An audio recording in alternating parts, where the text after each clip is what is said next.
الرجيم ولا تأكلوا أموالكم بينكم بالباطل وتدلوا بها إلى الحكام لتأكلوا فريقا من أموال الناس بالإثم وأنتم تعلمون يسألونك عن الأهلة قل هي مواقيت للناس والحج وليس البر بأن تأتوا البيوت من ظهورها ولكن البر من اتقى وأتوا البيوت من أبوابها واتقوا الله لعلكم تفلحون وقاتلوا في سبيل الله الذين يقاتلونكم ولا تعتدوا إن الله لا يحب المعتدين وقتلوهم حيث ثقفتموهم وأخرجوهم من حيث أخرجوكم والفتنة أشد من القتل ولا تقاتلوهم عند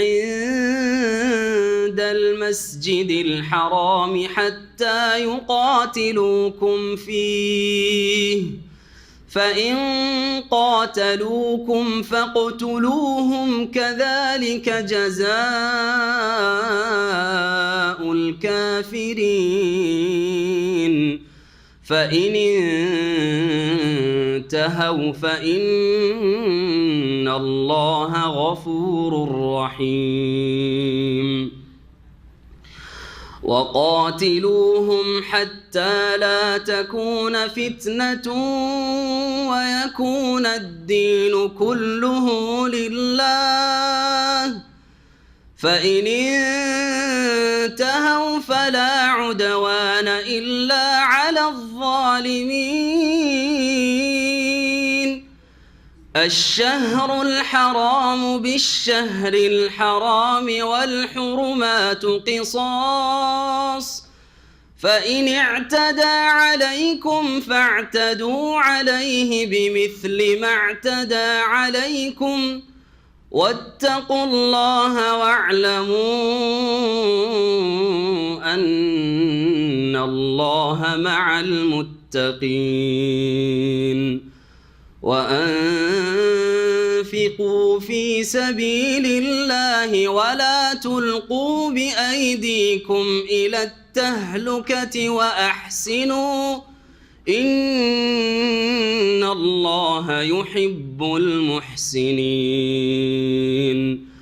وأتموا الحج والعمرة لله فإن أحصرتم فما استيسر من الهدي ولا تحلقوا رؤوسكم حتى يبلغ الهدي محله فمن كان منكم مريضا أو به أذى من رأسه ففدية من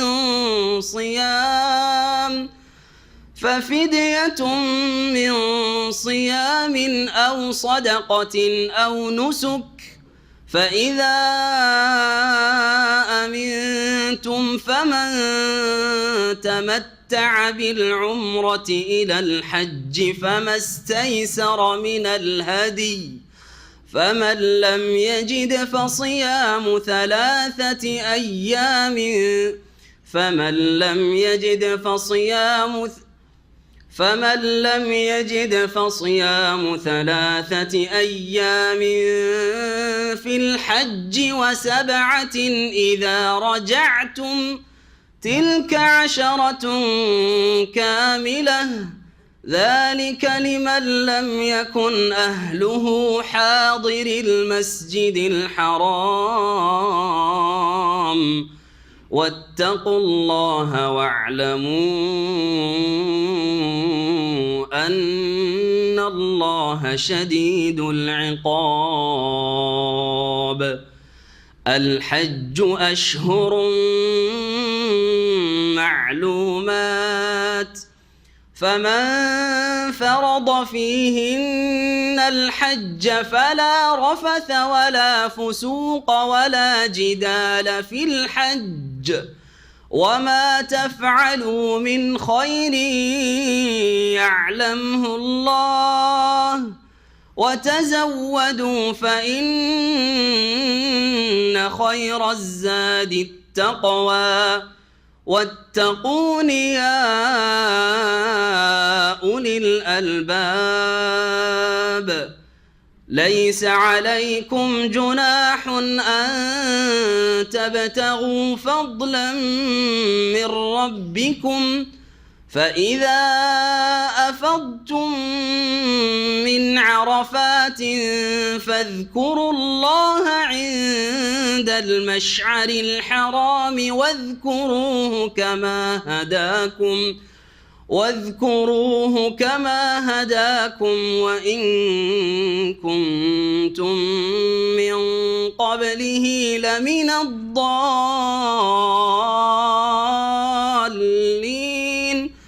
ثم أفيضوا من حيث أفاض الناس واستغفروا الله إن الله غفور رحيم فإذا قضيتم مناسككم فاذكروا الله كذكركم آباءكم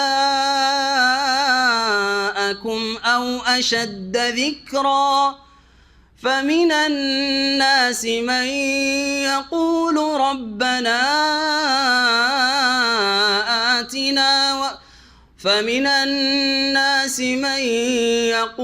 ربنا آتنا في الدنيا وما له في الآخرة من خلاق ومنهم من يقول ربنا آتنا في الدنيا حسنة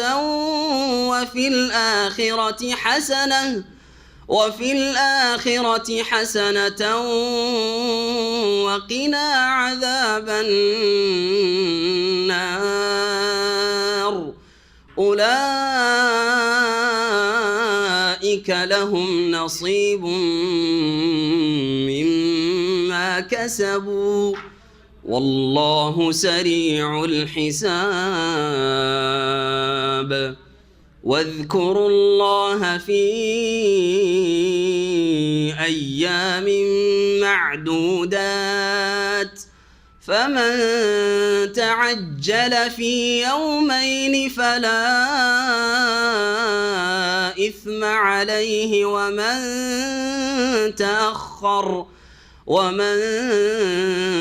تأخر فلا إثم عليه لمن اتقى واتقوا الله واعلموا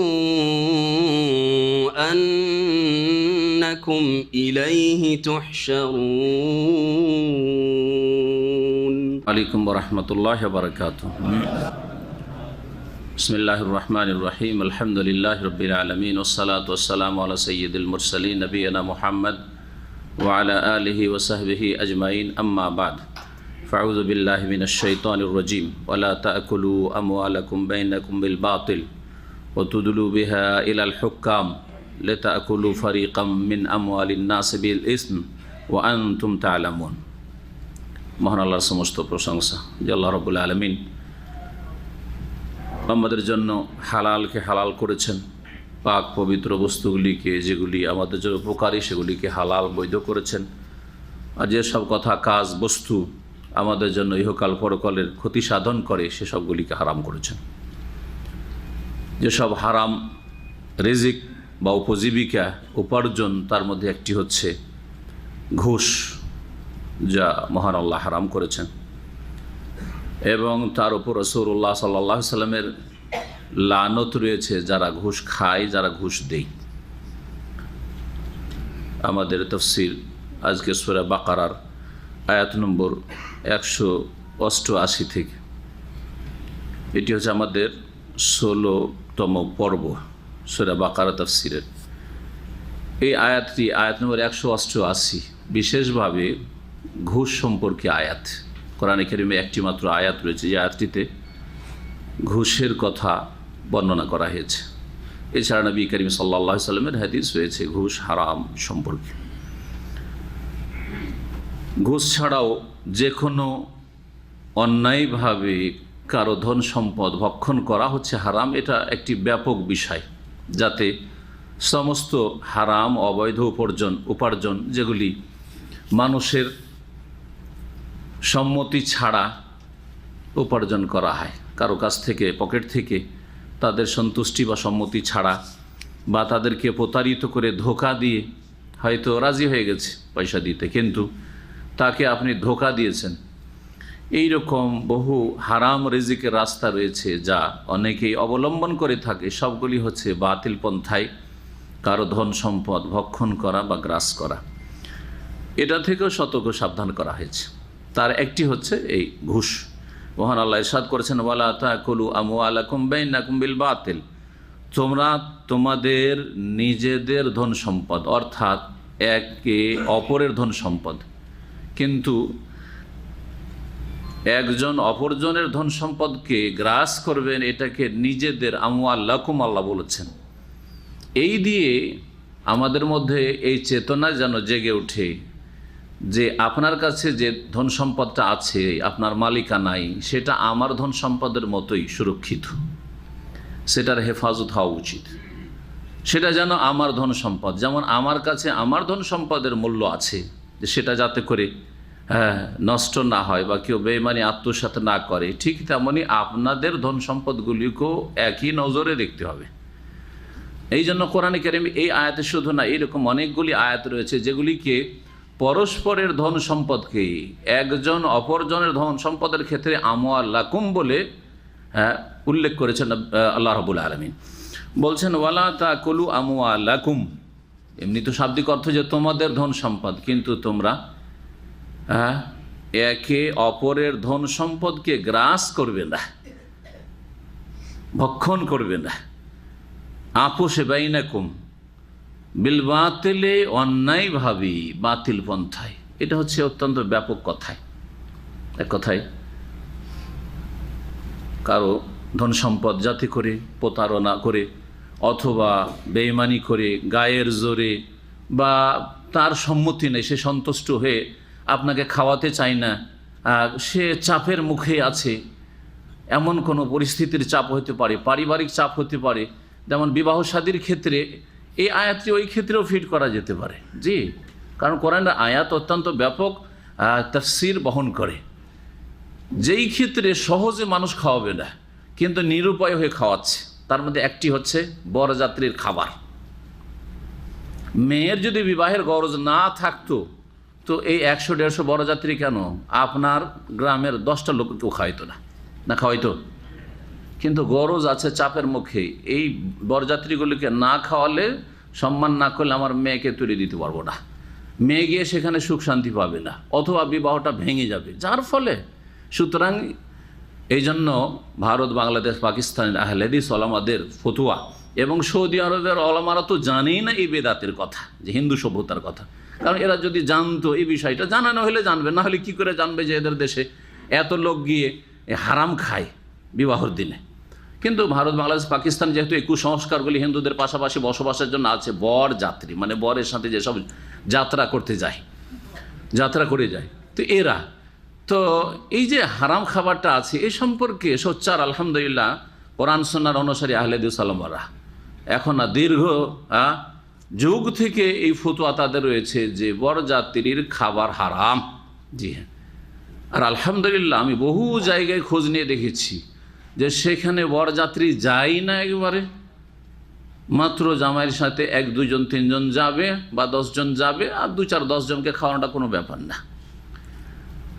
আর যদি না খাওয়ায় তাও কোনো ব্যাপার না। আর কিছু কিছু জায়গা আছে তারা যাবে কিন্তু তারা সেখানে খাবে না, সুখাসুখি বিয়ে শাদী পড়িয়ে নিয়ে চলে আসবে, এটাও শরীয়ত সম্মত।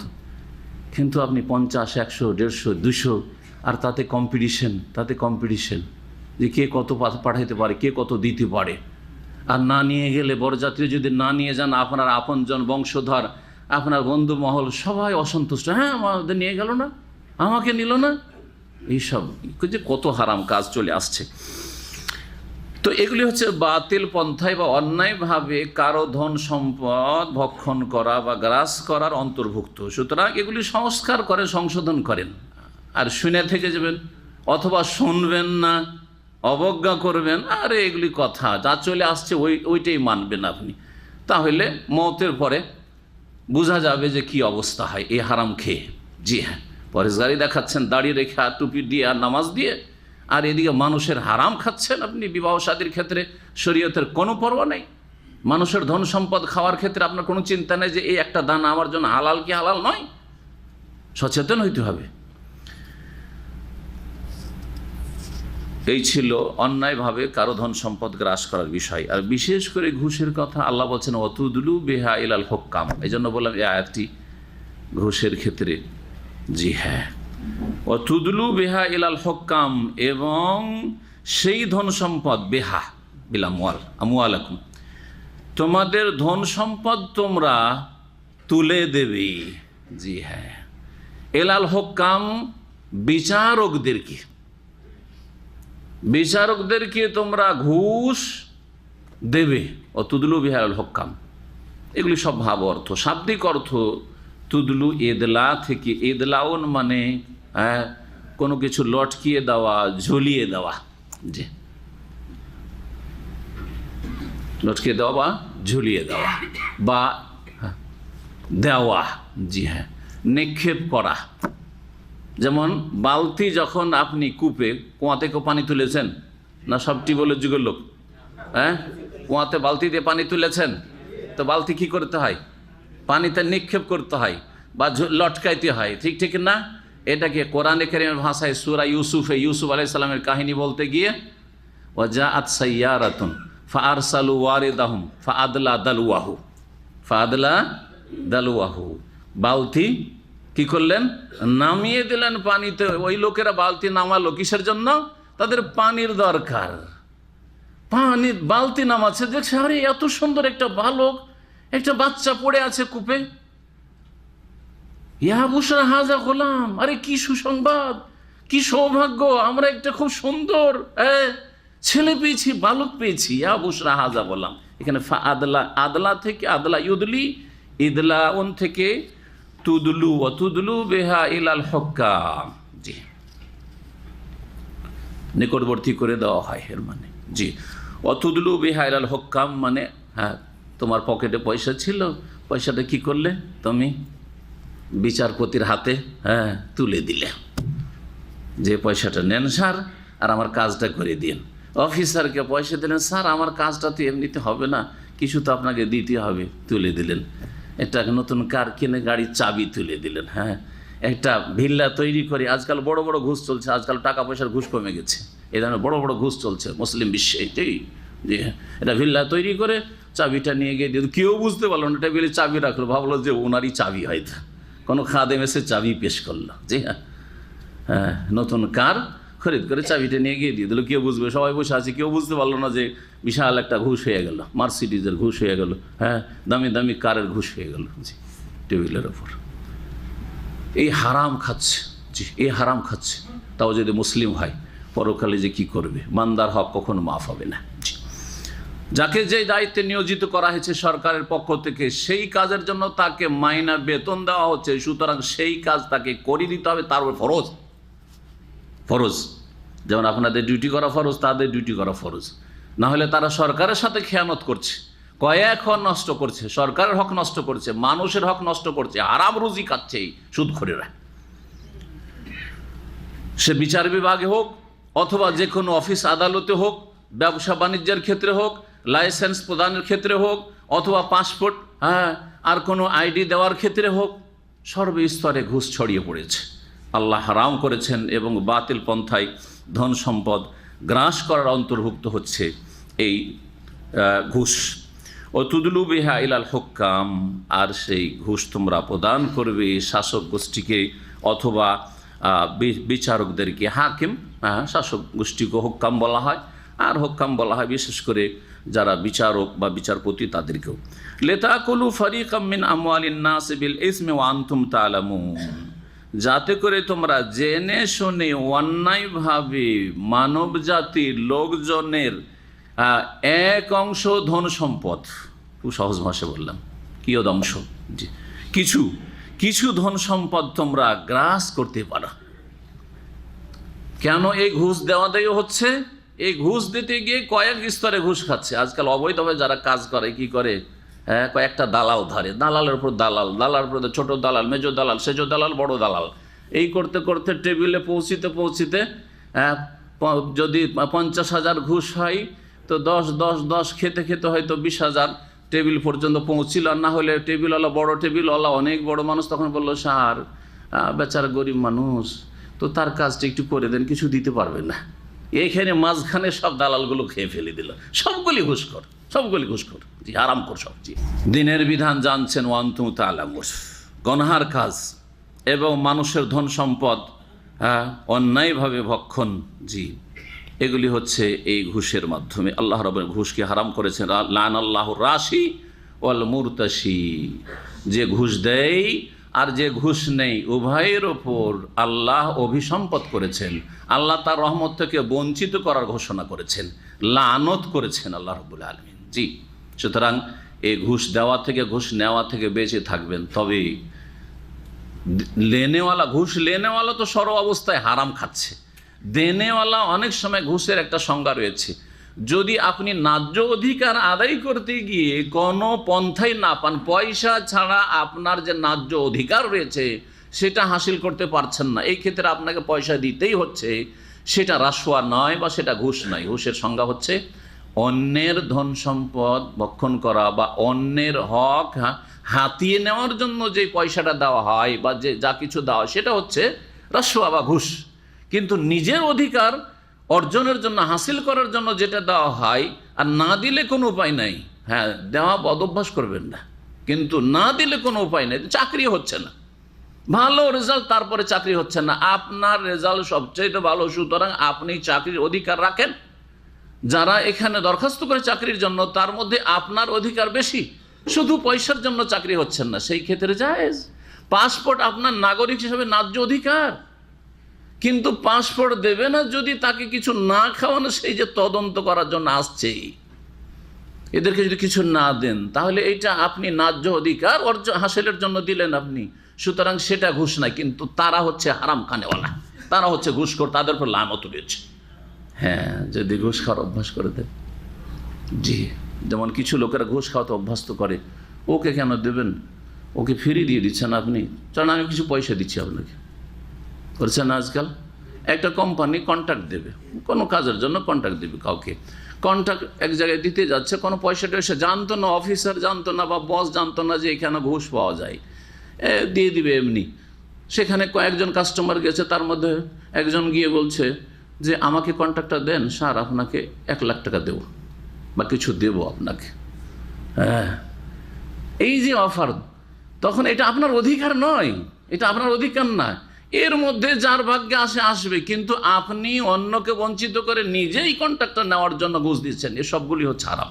অধিকাংশ ক্ষেত্রেই ঘুষ দাতা আর ঘুষ গ্রহণকারী উভয়ের লানত রয়েছে। কিন্তু যেমনটা বললাম, যদি ন্যায্য অধিকার, আপনার জমি কেউ বেইমানি করে গায়ের জোরে দখল করে আছে, সেই জমি আপনি উদ্ধার করার জন্য পয়সা না দিলে আদালত থেকে আপনার পক্ষে ফয়সালা পাবেন না, তাহলে দিতে পারবেন। কিন্তু যদি দেখা যায় যে না এমনিতে পাবে, এখানে সুবিচার আছে, তাহলে সেখানে ঘুষ দেওয়া হারাম। অফার করা যে ঘুষ দেন যাতে করে আপনার নিশ্চিত হতে পারেন না, হারাম, কাবিরা গুনাহ। যখন লানত করা হয়েছে তো ঘুষ খাওয়া আর ঘুষ দেওয়া হচ্ছে কাবিরা গুনাহ, জাহান্নামে যেতে হবে। তারপরে মহান আল্লাহ চাঁদের কথা বর্ণনা করছেন, বিশেষ করে নতুন চাঁদ। হেলাল মানে হচ্ছে নতুন, প্রথম, দ্বিতীয়, তৃতীয়, এই প্রথম 2-3 দিনের চাঁদকে হেলাল বলা হয়। আর ভাষাবিদরা বলেছেন যে শেষ দিকে আবার চাঁদ ক্ষয় হয়ে একবারে চিকন যখন হয়ে যায় শেষ দিকে মাসের, তখনও হেলাল বলা হয়। আর এমনি গোটা মাসের চাঁদ সাধারণ যে কোনো চাঁদকে কামার বলা হয়, আর পূর্ণিমার চাঁদকে বদর বলা হয়। তো মহান আল্লাহ ইরশাদ করছেন, ইয়াসআলুনাকা আনিল আহিল্লাহ, হে নবী তোমাকে লোকেরা জিজ্ঞেস করছে আনিল আহিল্লাহ, নতুন চাঁদ সম্পর্কে। সাহাবায়ে কেরামগণ জিজ্ঞাসা করেছিলেন, ইয়া রাসূলুল্লাহ চাঁদের উপকারিতা কি? হ্যাঁ, এই নতুন চাঁদ যে আসছে আবার ক্ষয় হয়ে যাচ্ছে, একই রকম থেকে যেত, গোটা মাস ধরে যৎসনা থাকতো, কিন্তু এই যে চাঁদ চিকন হয়ে উঠে আবার বড় হয়, আবার ক্ষয় হয়ে যায়, আবার শেষ হয়, আবার নতুন চাঁদ আসে, এসবের রহস্য কি? মহান আল্লাহ উত্তরে বললেন, কুল হে নবী তুমি বলে দাও ওদেরকে, হিয়া মাওয়াকিতুল লিন্নাস, চাঁদ হচ্ছে মানব জাতির জন্য সময় নির্ধারক বা সময় নির্দেশক, সময় নির্ধারণ করে। এই মানব জাতির দৈনন্দিন জীবনে, দিনের ক্ষেত্রে, দুনিয়ার ক্ষেত্রে, ঈমান আমলের ক্ষেত্রে, ইবাদত বন্দেগীর ক্ষেত্রে, আর দুনিয়ার চলাফেরা আদান প্রদানের ক্ষেত্রে চাঁদের মাসের মাধ্যমে আমরা সময় নির্ধারণ করতে পারি। একটা অশিক্ষিত মানুষও নির্ধারণ করতে পারে, কিচ্ছু জানে লেখাপড়া, তারপরও চাঁদ দিয়ে সময় নির্ধারণ করতে পারে যে ভাই তোমাকে 6 মাসের জন্য টাকা ধার দিচ্ছি, কিন্তু ও জানুয়ারিও জানে না আর বৈশাখও জানেন না, আর ওইসব জানার প্রয়োজনও নেই। কিয়ামত পর্যন্ত এইসব যদি তারিখ না থাকে কোনো প্রয়োজন নেই। আল্লাহর দেওয়া মাস, আল্লাহর দেওয়া তারিখ, আল্লাহর দেওয়া বছর, মুহররম থেকে শুরু হয়, জিলহজে শেষ হয়, এইটা শিক্ষিত অশিক্ষিত, জাহেল মূর্খ, আলেম জালেম সবার জন্য যথেষ্ট। জি হ্যাঁ, সবার জন্য যথেষ্ট। জি, কিছু পড়া জানুক আর নাই জানুক, এটা হচ্ছে আমাদের মাস। এটা প্রত্যেক মুসলিমকে মুখস্থ করা উচিত, প্রত্যেক মুসলিমকে চর্চা করা উচিত। যদি দুনিয়ার চলাফেরার ক্ষেত্রে আমাদেরকে অন্য অন্য মাস বাংলা বা ইংরেজি ব্যবহার করতেও হয়, তো সর্বপ্রথম আমার ঈমান আমলের দাবি, ইসলামের দাবি হচ্ছে যে আমি আরবি মাসটাকে আগে ব্যবহার করব। কিন্তু ইসলামী মাহফিল, জালসার মাহফিল, ইংরেজি তারিখ আর বাংলা তারিখ, আরবি তারিখ নেই। এগুলি হচ্ছে এক রকমের গোলামি। এবং আল্লামা শাইখ সালেহুল ফাওজান আল ওয়ালা ওয়াল বারা, বন্ধুত্ব এবং শত্রুতার মাপকাঠি যে ইসলামে, সেই কিতাবে লিখেছে এগুলি হচ্ছে কাফেরদের অনুকরণ, তাশাব্বুহ বিল কুফফার, কাফেরদের সাদৃশ্যতা অবলম্বন করা, কাফেরদের তাকলিদ, অন্ধ অনুকরণ করা, যেটা হারাম এবং যেটা অন্যায় কাজ। বলছিলাম যে চাঁদ সম্পর্কে আল্লাহ কি বললেন, হিয়া মাওয়াকিতুল লিন্নাস, মানুষের জন্য সময় নির্ধারক। তোমার সাথে আমার 1 বছরের চুক্তি হয়েছে, কফিল বলছে 1 বছর হিসাব করে চাঁদে চাঁদে, 2 বছর পরে তুমি টিকিট পাবে। এইরকম যে কোনো ক্ষেত্রে, লেনদেনের ক্ষেত্রে, ওয়াদার ক্ষেত্রে, ইবাদত বন্দেগীর ক্ষেত্রে, এই চাঁদের মাধ্যমে মাওয়াকিতুল লিন্নাস। রমজান মাস জানতে পারছি, এখন আমাদের 5ম মাস চলছে, 9ম মাস হচ্ছে রমজান, সুতরাং আর কয় মাস আছে? জামাতস্থানি রজব শাবান, মাঝখানে আর এই মাস পরে 3 মাস আছে, তারপরে রমজান শুরু হয়ে যাবে, জানতে পারছি, না হলে কেমন করে জানতাম, তাই না? তো আমাদের সিয়ামের সম্পর্ক, সিয়াম রমজানের সম্পর্ক হচ্ছে এই চাঁদের মাসের সাথে। এইরকম আল হজ্জে, এবং হজের মৌসুম জানতে পারবে যে কখন হজের মৌসুম শুরু হয়। জি, ওয়ালাইসাল বিররু বিআন তাতুল বুয়ুতা মিন যুহুরিহা ওয়ালাকিন্নাল বিররা মান ইত্তাকা। আর আল্লাহ রাব্বুল আলামিন এখানে বলছেন যে নেকির কাজ এই নয় যে তোমরা বাড়িতে প্রবেশ সামনের দিক থেকে করলে না পেছন দিক থেকে করলে। জি, এগুলো নেকির কাজ না। কিছু কুসংস্কার তখনও ছিল জাহিলিয়াতের যুগে, আর সেই জাহিলিয়াতের যুগের কুসংস্কারগুলি মুসলিমদের মাঝে থেকে নবী করিম সাল্লাল্লাহু আলাইহি সাল্লাম সরাবার চেষ্টা করেছেন, আলহামদুলিল্লাহ সরিয়ে দিয়েছেন। এখনও কুসংস্কার, আর তারপর এই টোটকা ফোটকা আর এই শিরকি ভ্রান্ত আকীদা, এইসব অনেক ক্ষেত্রে রয়েছে, অনেক ক্ষেত্রে রয়েছে। তার মধ্যে একটি হচ্ছে বাড়িতে প্রবেশ করার ক্ষেত্রে জাহিলিয়াতের যুগে ধারণা ছিল যে একটা লোক সফরে বেরিয়ে গেছে, বাড়ি থেকে সফরে বেরিয়ে গেছে, বেরিয়ে যাওয়ার পরে কোনো কিছু ভুলে গেছে, আবার বাড়িতে ফিরে আসতে হবে। তো ফিরে আসে বাড়ির সদর দরজা দিয়ে ঢুকলে শুভ হবে না, বোঝেন তো? শুভ হিন্দুদের ভাষা, তার মানে কি হয়ে যাবে? ক্ষয়ক্ষতি হয়ে যাবে, ওর ক্ষতি হয়ে যাবে সফরে, আর নাহলে বাড়ির কোনো ক্ষতি হয়ে যাবে, বালা মুসিবত চলে আসবে। কি করতে হবে তাহলে? বাড়ির পেছন দিক থেকে ঢুকতে হবে, তাও দেওয়ালের উপর দিয়ে দেওয়াল টপকিয়ে আসতে হবে, দেওয়াল লাফ দিয়ে আসতে হবে। এইরকম জাহিলিয়াতের কুসংস্কার ছিল। যেমন এই যে চন্দ্রগ্রহণ লাগলো, আর কত যে এই ক্ষেত্রে শিরকি আকিদা আছে, অলক্ষী আর কুলক্ষণের আকিদা আছে। পেটে বাচ্চা যদি থাকে তাহলে মহিলা একবারে কম্বল টম্বল পেঁচিয়ে ঘরে লুকিয়ে থাকবে যতক্ষণ সূর্য চন্দ্রগ্রহণ আছে। জি হ্যাঁ, তারপরে কোনো কিছু কাটবে না, না হলে কি হয়ে যাবে, হ্যাঁ ঠোঁট কাটা, ঠোঁট কাটা বাচ্চা হয়ে যাবে, আরও কিছু হয়ে যাবে। জি হ্যাঁ, হাত থেকে থালা পড়ে গেছে, আজকে কুটুম আসবে, জি বাড়িতে মেহমান আসবে, সব শিরকি আকিদা এগুলি। ভালো হবে আর মন্দ হবে। পেঁচা ডাক দিয়েছে, আমরা ছোটকালে শুনতাম দাদি নানির কাছে, পেঁচা ডাক দিয়েছে ভোর রাতের, আরে কাকে যে নিবে গ্রাম থেকে, যে কোন যে বালা মুসিবত এসছে, কে যে যাবে। জি হ্যাঁ, মানে কার মরণ চলে এসছে। পেঁচা আলেমুল গায়েব, আল্লাহ তাকে শরিক করে, পেঁচাকে শরিক করে দিয়েছেন। মুশরিকের আকীদা না? পেঁচা কি করে জানলো যে কার মরণ হবে না হবে এই গ্রামে? জি, পেঁচার চাইতে অধম গ্রামবাসী, পেঁচার চাইতে অধম এইসব জাহেল মুসলিম, যারা মনে করে যে পেঁচা কোন বালা মুসিবতে নিয়ে এসছে, ইত্যাদি ইত্যাদি। জাহিলিয়াতের যুগে এরকমই ধারণা ছিল। তাই আল্লাহ বলছেন ওয়ালাইসাল বিররু, খুব নেকির কাজ নয়, বিআন তাতুল বুয়ুতা মিন যুহুরিহা, যে বাড়িতে তোমরা প্রবেশ করবে বা আসবে পেছন দিক থেকে, ওয়ালাকিন্নাল বিররা মানিত্তাকা, তবে নেকির কাজ হচ্ছে ওই ব্যক্তির কাজ যেই ব্যক্তি আল্লাহ ভীরু। বিররু মানিত্তাকা বা ওয়ালাকিন্নাল বির মানে আল বার। এর আগে একটি আয়াতে তাফসিরে বলেছিলাম যে নেক সৎ ওই ব্যক্তি যেই ব্যক্তি আল্লাহ ভীরু। তাহলে লাইসাল বির মানে লাইসাল বার, হ্যাঁ, ওয়ালাকিন্নাল বির মানে ওয়ালাকিন্নাল বার, ওয়ালাকিন্নাল বার মানিত্তাকা, নেক সৎ কর্মশীল ওই ব্যক্তি যেই ব্যক্তি মানিত্তাকা আল্লাহ ভীরু, আল্লাহর ভয় যার অন্তরে আছে সেই হচ্ছে নেক লোক। আর আরেকটি অর্থ হচ্ছে ওয়ালাকিন্নাল বিররা বিররু মানিত্তাকা, তবে নেকি হচ্ছে ওই লোকের নেকি আসলে যে আল্লাহ ভীরু, তার ভিত্তিতে তাকওয়ার ভিত্তিতে নেক কাজ করে। ওয়াতুল বুয়ুতা মিন আবওয়াবিহা, আর তোমরা বাড়িতে যখনই আসো না কেন, বাড়িতে সফর থেকে আসো অথবা গেলে আবার ফিরে চলে আসতে হইলেও আসো, ওয়াতুল বুয়ুতা মিন আবওয়াবিহা, বাড়িতে তোমরা প্রবেশ করো বা এসো সদর দরজা দিয়ে, সামনের দরজা দিয়ে এসো, পেছন দিক থেকে নয় বা ওপর দিয়ে দেয়াল টপকে নয়, এইরকম করে নয়। এইরকমই আমাদের সমাজে এই ক্ষেত্রেও একটি শিরকি আকিদা আছে, হ্যাঁ, অলক্ষী বা কুলক্ষণ নেওয়া আছে। সেটা হচ্ছে সফরে কেউ বেরিয়ে যাওয়ার পরে যদি কোনো কিছু ভুলে যায়, মা দিবে।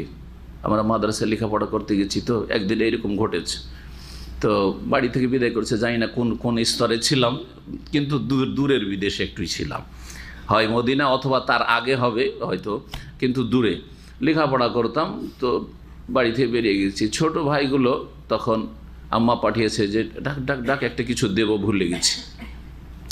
ওই সময় গ্রামের ওই বুড়ি মহিলারা দাঁড়িয়ে আছে, বিদায় করছে। তো মহিলাদের সবার কেউ বিদায় হলে তো আসবে গ্রামের বুড়ি মহিলারা, বিশেষ করে এক বুড়ি মহিলা দাঁড়িয়ে সম্পর্কে বলছে, আরে সামনে গিয়ে ধরবি, পিছন থেকে ডাক দিবি রে, সামনে গিয়ে ধরবি, পিছন থেকে ডাক দিবি। আছে না নেই এসব আপনাদের? আর তেয়ারা তো শিরকু, নবী করিম সাল্লাল্লাহু আলাইহি ওয়াসাল্লাম বলছেন যে অলক্ষী কুলক্ষণ তেয়ারা হচ্ছে শিরক, শিরক, যেগুলো শিরকি আকীদা, কিছুই মনে করলেন না, কিন্তু এটা শিরক। কারণ পিছন থেকে যদি ডাক দেওয়া হয়, শোনো শোনো, থামো থামো, একটা কাজ আছে, থামো, বাড়িতে ফিরে আসো, তাহলে নাকি ওর সফর খারাপ হয়ে যাবে, বালা মুসিবত। ওয়াত্তাকুল্লাহ, তোমরা আল্লাহকে ভয় করো, লাআল্লাকুম তুফলিহুন, যাতে করে তোমরা সফল কাম হতে পারো। জি, আসল কুলক্ষী বা অলক্ষণ হচ্ছে পাপ। শুনে রাখেন, অলক্ষী বা কুলক্ষণ হচ্ছে মানব জীবনে পাপ। যার জীবনে যত গুনাহ আছে, পাপ আছে, তত বেশি তার জীবনটা হচ্ছে খারাপ। জি, তার জন্য অলক্ষী কুলক্ষণ। আপনার লক্ষণ খারাপ যদি আপনার জীবনে পাপ থাকে, আপনার জীবনে যদি নেকি থাকে, সৎ কাজ থাকে, গুনাহ থেকে বেঁচে থাকেন, তাহলে জানবেন যে লক্ষণ ভালো। জি,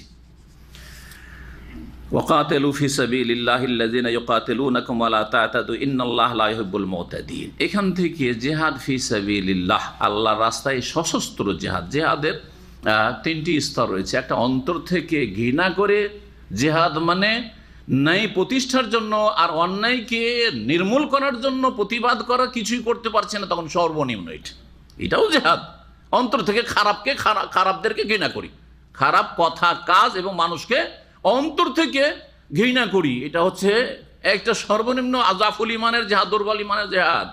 জিহাদ মানে শুধু অস্ত্র ধরা নয়, যে যারা ভুল বুঝে, যারা বুঝে না এটা। জিহাদ মানে প্রচেষ্টা চালানো আল্লাহর দিনকে শক্তিশালী করার জন্য।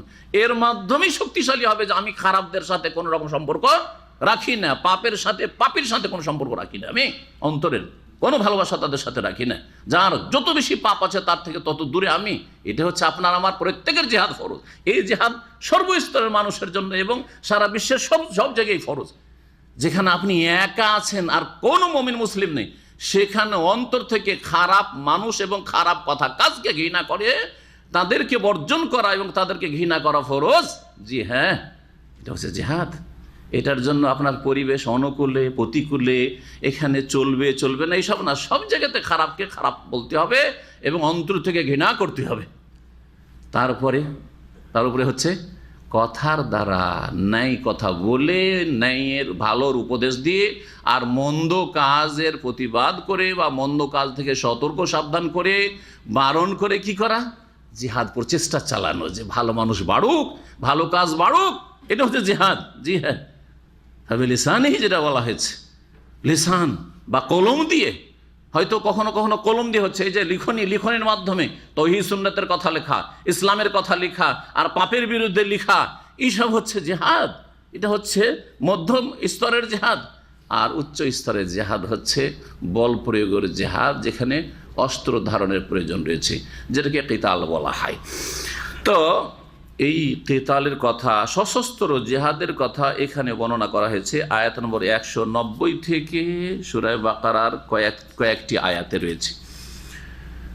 সাহাবায়ে কেরামগণ বর্ণনা করেছেন যে এই আয়াতগুলি প্রথম সশস্ত্র জিহাদ সম্পর্কে নবী মুহাম্মদ রাসূলুল্লাহ সাল্লাল্লাহু আলাইহি ওয়াসাল্লামের উপর নাজিল হয় এবং সাহাবায়ে কেরামদেরকে হুকুম করা হয় যে এখন কি করতে হবে, জিহাদ করতে হবে। কিন্তু জিহাদের জন্য কিছু কি রয়েছে, শর্ত রয়েছে। তার একটি শর্ত হচ্ছে যে মুসলিম শাসকের নেতৃত্ব হইতে হবে। মুসলিম মুফতি আর আলেম আর হুজুর আর বাংলা ভাই আর আব্দুর রহমান আর কোনো সংগঠনের নেতা আর আমির দিয়ে চলবে না। জি হ্যাঁ, চলবে না। কি হইতে হবে, ইন্নামাল ইমামু জুন্নাতুন, সহিহ বুখারীতে হাদিস হয়েছে, মুসলিম শাসক হচ্ছে ঢাল স্বরূপ, বর্মস্বরূপ। ইউকাতালু মিন ওয়ারাইহি, তার পেছনে তার নেতৃত্বের সশস্ত্র ইউকাতালু, লড়াই হইতে হবে। তো লড়াইয়ের হুকুম জনগণ কেউ করতে পারে না। যেমন দণ্ডবিধান, হুদুদ তাজির কায়েম করার জন্য, চোরের হাত কাটার জন্য কোনো ব্যক্তি দেশের করতে পারে না, একমাত্র শাসক এবং শাসকের প্রতিনিধি আদালত ছাড়া যাদেরকে এই ক্ষমতা দেওয়া হয়েছে। ঠিক ওই রকমই তো নবী করিম সাল্লাল্লাহু আলাইহি ওয়াসাল্লাম মদিনায় হিজরত করে আসার পরে দ্বিতীয় হিজরির প্রথম দিকেই এ জিহাদের অনুমতি দেওয়া হইল। তাহলে অনুমতি যখন দেওয়া হইল তো মক্কায় কি ছিল, অনুমতির আগে কি হয়, নিষেধ। আপনাকে অনুমতি দিলাম মানে এতক্ষণ আপনার জন্য কি ছিল, নিষিদ্ধ ছিল। হ্যাঁ, তো মক্কায় এমন একটা অবস্থা ছিল যে যেই সময় মার খাওয়ার পরে যদি চোখ রাঙাও করেন, মার খেয়ে মার দেওয়া নয়, মার খেয়ে যদি বলেন কেন মারলি তুই, তাহলেই শেষ হয়ে যেতে হবে। সুতরাং সেখানে প্রতিবাদ করারও ক্ষমতা ছিল না। সেই সময় অস্ত্র ধরা নিষিদ্ধ ছিল, অস্ত্র ধরা নিষিদ্ধ ছিল। সাহাবায়ে কেরামের জুলম অত্যাচার চলছে, শহীদ করে দেওয়া হচ্ছে। জি, কিন্তু নবী করিম সাল্লাল্লাহু আলাইহি ওয়াসাল্লাম চোখের সামনে দেখেও কি বলছেন, সাবরান আলী ইয়াসির, হে ইয়াসিরের পরিবার, হে সুমাইয়াকে শহীদ করে দেওয়া রাদিয়াল্লাহু আনহা, ইয়াসিরকে শহীদ করে দেওয়া হলো। আম্মার, জি হ্যাঁ, রাদিয়াল্লাহু আনহু, সাবরান আলী ইয়াসির, ইয়াসিরের পরিবার তোমরা ধৈর্য ধারণ করো, ফাইন্না জান্নাহ, তোমাদের সাথে জান্নাতের ওয়াদা করছি, তোমাদের সাথে আল্লাহ রাব্বুল আলামিন জান্নাতের ওয়াদা রয়েছে। ওহীর মাধ্যমে বলছি, নবী সাল্লাল্লাহু আলাইহি ওয়াসাল্লামের ওপর ওহী হয়েছে। আজকাল পীরদের ওহী হয় নাকি যে আপনাদের সাথে ওয়াদা করছে আপনাদের এত লোককে জান্নাতে নিয়ে যাব। কোথায় পেলেন এসব? হ্যাঁ, এসব শিরকি কুফরি আকীদা। এই পীর মুরিদি বাদ দেন, তওবা করেন এসব রাস্তা থেকে। এসব হচ্ছে আকুলু আমওয়ালিন নাসিল বাতিল। এই পীর মুরিদির ব্যবসা হচ্ছে জি ধর্ম ব্যবসা, এই দিয়ে টাকা পয়সা উপার্জন করা, জি অঢেল ধন সম্পদের মালিক হওয়া। সুতরাং এই ধর্ম ব্যবসা, দিনকে ব্যবসা বানিয়ে দুনিয়া কামাই করা হচ্ছে এই পীর মুরিদি, পীরতন্ত্র, তাসাউফ। সুতরাং এই ধর্ম থেকে ফিরে আসে আল্লাহর রাস্তে। আপনাদের হিতাকাঙ্ক্ষী হয়ে বলছি, আপনাদের পয়সা আর সুরক্ষার জন্য বলছি, আপনাদের পয়সা টানার জন্য বলছি না। কারণ আলহামদুলিল্লাহ সহি আকীদার লোকেরা কারো কাছে একটা পয়সাও চায় না। জি হ্যাঁ,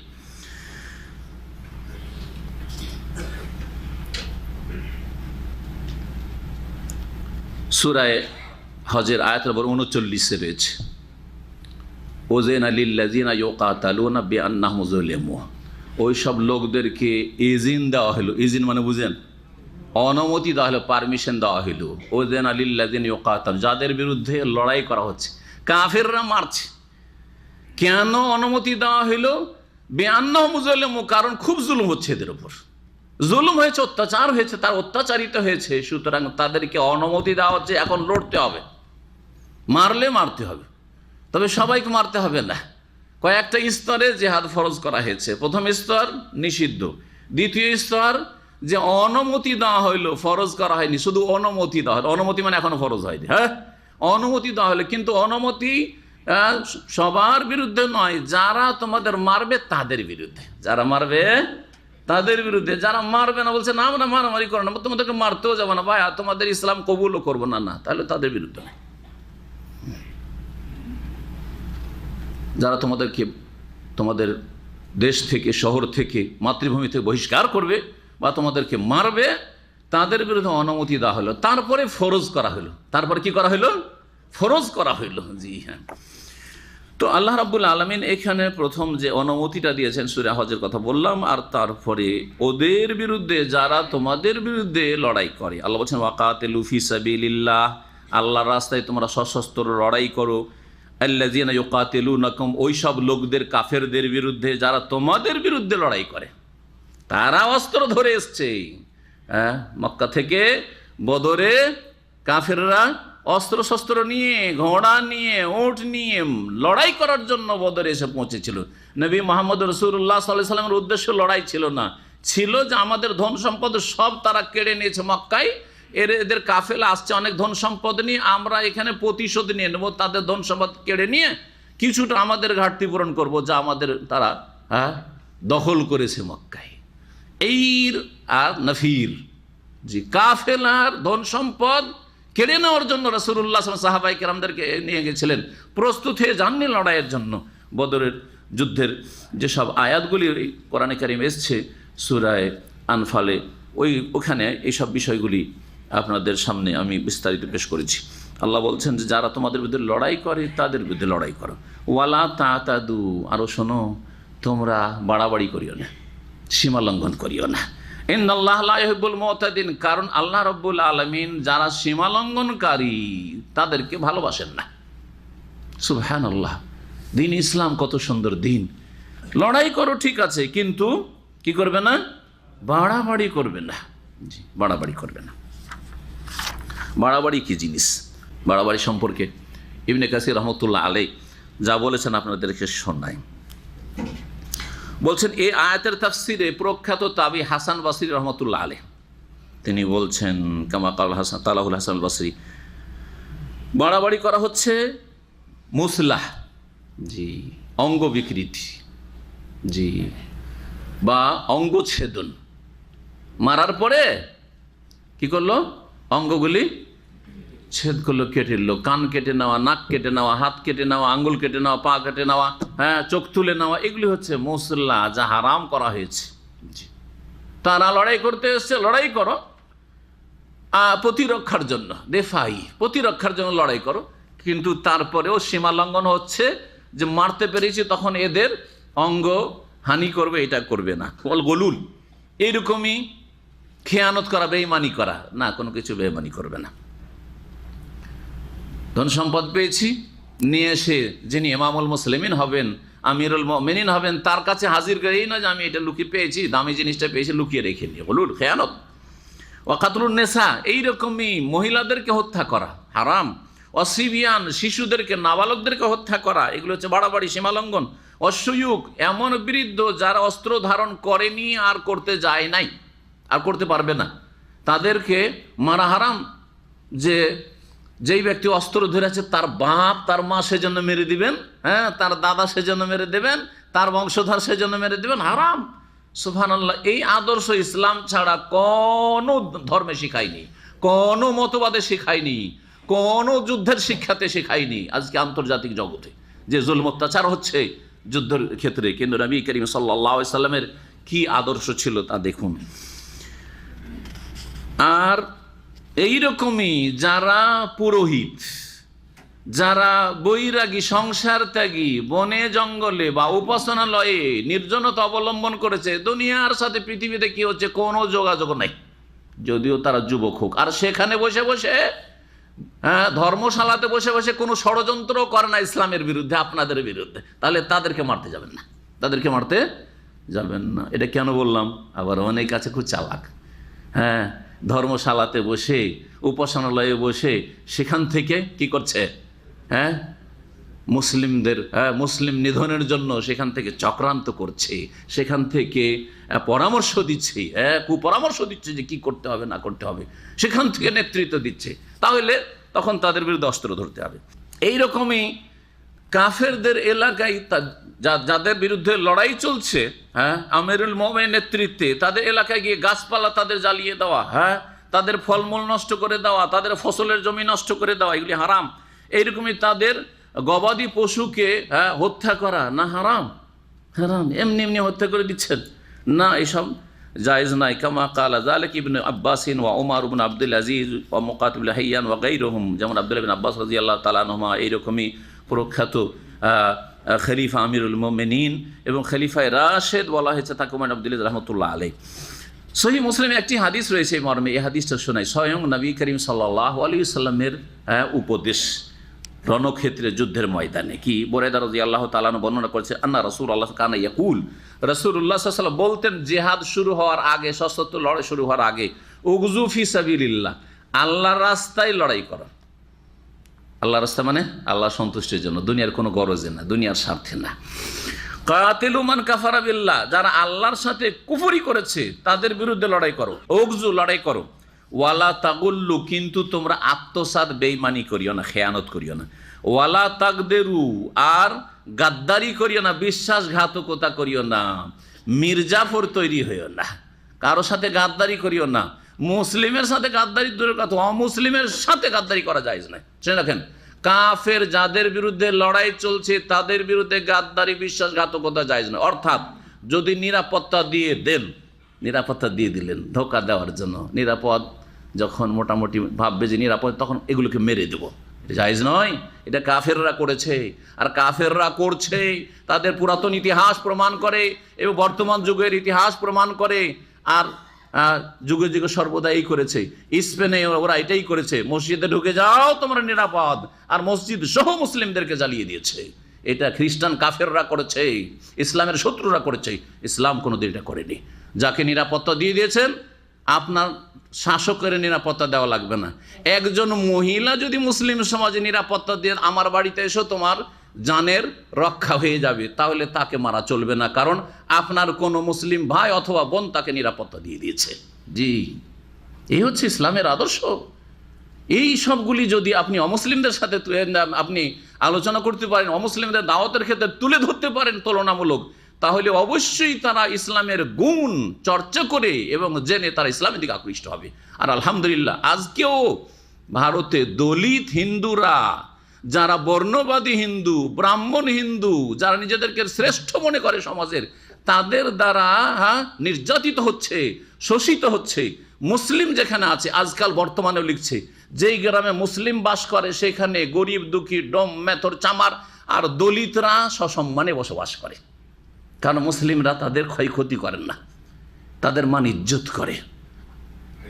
কিন্তু কাফেররা যেখানে ব্রাহ্মণ বাস করে আর যেখানে রাজপুত বাস করে, যেখানে যারা মনে করে যে আমরা ব্রহ্মার ঈশ্বরের মুখ থেকে পয়দা হয়েছি, আমরা বাহু থেকে ডানা থেকে পয়দা হয়েছি, এরা নিজেদেরকে যারা পা থেকে পয়দা হয়েছে নাকি শূদ্ররা, ডোম চামার মেধররা, ওদেরকে মানুষই মনে করে না, শুধু তাদের জুলুম অত্যাচার চালায়। জি আলহামদুলিল্লাহ, এইটা হয়তো আল্লাহ রাব্বুল আলামিনের কৌশল, উত্তম কৌশল, খায়রুল মাকিরিন তিনি, যে এইভাবে দলিতরা, গরিব দুঃখীরা আর শূদ্ররা ইসলামের দিকে ফিরে আসবে।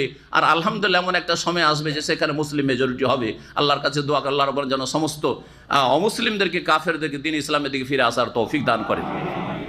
বলছেন রাসূলুল্লাহ সাল্লাল্লাহু আলাইহি সাল্লাম, তোমরা গাদ্দারি করিও না, ওয়ালা তুমাসসিলু, আর তোমরা অঙ্গ ছেদন করো না, ওয়ালা তাকতুল ওয়ালিদান, আর কোনো শিশুকে তোমরা খুন করিও না, হত্যা করিও না, ওয়ালা আসহাবাস সাওয়ামে, আর যারা চার্চে রয়েছে, গির্জাতে রয়েছে, অথবা সংসার ত্যাগী হয়ে তারা নির্জনে ইবাদত বন্দেগী করছে, তাদেরকে তোমরা হত্যা করিও না। সহিহ বুখারী মুসলিমে আর আব্দুল্লাহ বিন উমর রাদিয়াল্লাহু তাআলা আনহু হতে বর্ণিত হাদিস হয়েছে, রাসূলুল্লাহ সাল্লাল্লাহু আলাইহি ওয়াসাল্লাম কোনো এক লড়াইয়ে দেখলেন যে এক মহিলা খুন হয়েছে, কাফেরদের কোনো মহিলা খুন হয়েছে, হয়তো অনিচ্ছাকৃত, যখন তরবারি দুই দিক থেকে চলছিল সেই সব মহিলা সামনে এসছে, খুন হয়ে গেছে এরকম। তারপরে ইচ্ছা করে না, কারণ নবী সাল্লাল্লাহু আলাইহি ওয়াসাল্লামের শিক্ষা আগে থেকে দেওয়া আছে। তারপরে এই মহিলা কিভাবে খুন হইল? একজন মহিলা শুধু খুন হয়েছে। ফানকারা রাসূলুল্লাহ সাল্লাল্লাহু আলাইহি ওয়াসাল্লাম কাতলান নিসাই ওয়াস সিবিয়ান, রাসূলুল্লাহ সাল্লাল্লাহু আলাইহি ওয়াসাল্লাম প্রতিবাদ করলেন, আপত্তি করলেন, শক্ত প্রতিবাদ করলেন। কাতলান নিসা, মহিলা কেন খুন হইল, আর শিশুরা কেন খুন হবে? মহিলা আর শিশু যেন খুন না হয়। তারপরে মহান আল্লাহ বলছেন, ওয়াকতুলুহুম হাইসু সাকিফতুমুহুম, তোমরা কাফের যারা তোমাদের বিরুদ্ধে লড়াই করে, অস্ত্র ধারণ করে, তাদের বিরুদ্ধে তোমরা লড়াই করো যেখানে তাদেরকে পাও না কেন, কারণ তারা তোমাদের বিরুদ্ধে কি করেছে? অস্ত্র ধরেছে। সুতরাং যেখানে পাও না কেন তাদেরকে হত্যা করো। ওয়া আখরিজুহুম মিন হাইসু আখরাজুকুম, আর তাদেরকে বহিষ্কার করো সেখান থেকে যেখান থেকে তোমাদেরকে বের করেছে। মক্কা থেকে কে বের করেছে? কারাকে বের করেছে? নবী সাল্লাল্লাহু আলাইহি ওয়াসাল্লাম সাহাবায়ে কেরামদেরকে, মুহাজিরিনদেরকে হিজরত করতে বাধ্য করেছে, বহিষ্কার করেছে, মাতৃভূমি থেকে বিতাড়িত করেছে। সুতরাং তোমরাও মক্কা বিজয়ের সময় এদেরকে এখান থেকে বহিষ্কার করো। ওয়া আখরিজুহুম মিন হাইসু আখরাজুকুম, তোমাদের এখানে মাতৃভূমি ছিল, সুতরাং এখান থেকে যখন আগে তারা বহিষ্কার করেছে। অন্য আয়াত আল্লাহ বলছে, ওহুম বাদাউকুম আউয়ালা মাররা, আগে তোমরা মারতে যাওনি, তারা আগে তোমাদেরকে মারতে গেছে, তারা আগে তোমাদেরকে বিতাড়িত করেছে, জি, তারা তোমাদের মাতৃভূমি থেকে উচ্ছেদ করেছে তোমাদেরকে আগে। সুতরাং এখন প্রতিশোধমূলক তাদেরকেও এখান থেকে বের করো। এই জন্য নবী মুহাম্মদ রাসূলুল্লাহ সাল্লাল্লাহু আলাইহি ওয়াসাল্লাম মক্কা বিজয়ের পরে কি করেছিলেন? বললেন যে দেখো, যারা ইসলাম কবুল করলে করে নিলে আলহামদুলিল্লাহ, আর যারা ইসলাম কবুল করবে না বাধ্য করা হবে না। লা ইকরাহা ফিদ্দিন, দিনের ক্ষেত্রে কোনো জবরদস্তি নেই। তবে এই মক্কায় এই বছরের পরে আর কোনো মুশরিক এখানে এসে তোয়াফও করতে পারবে না, আর বস্ত্রহীন উলঙ্গ ব্যক্তিও কাবার কেউ তোয়াফ করতে পারবে না। আর যার সাথে যতদিনের চুক্তি আছে, চুক্তির মধ্যে চুক্তি শেষ হলে এখান থেকে বেরিয়ে চলে যেতে হবে। আর কোনো কাফের মুশরিক হারামের এলাকা বসবাস করতে পারবে না। আর যার সাথে চুক্তি নেই 4 মাস, ফাসিহু ফিল আরদে আরবাত আশহুর, সূরা তাওবার আয়াতগুলি পড়ে নেবেন। না কি বলছেন?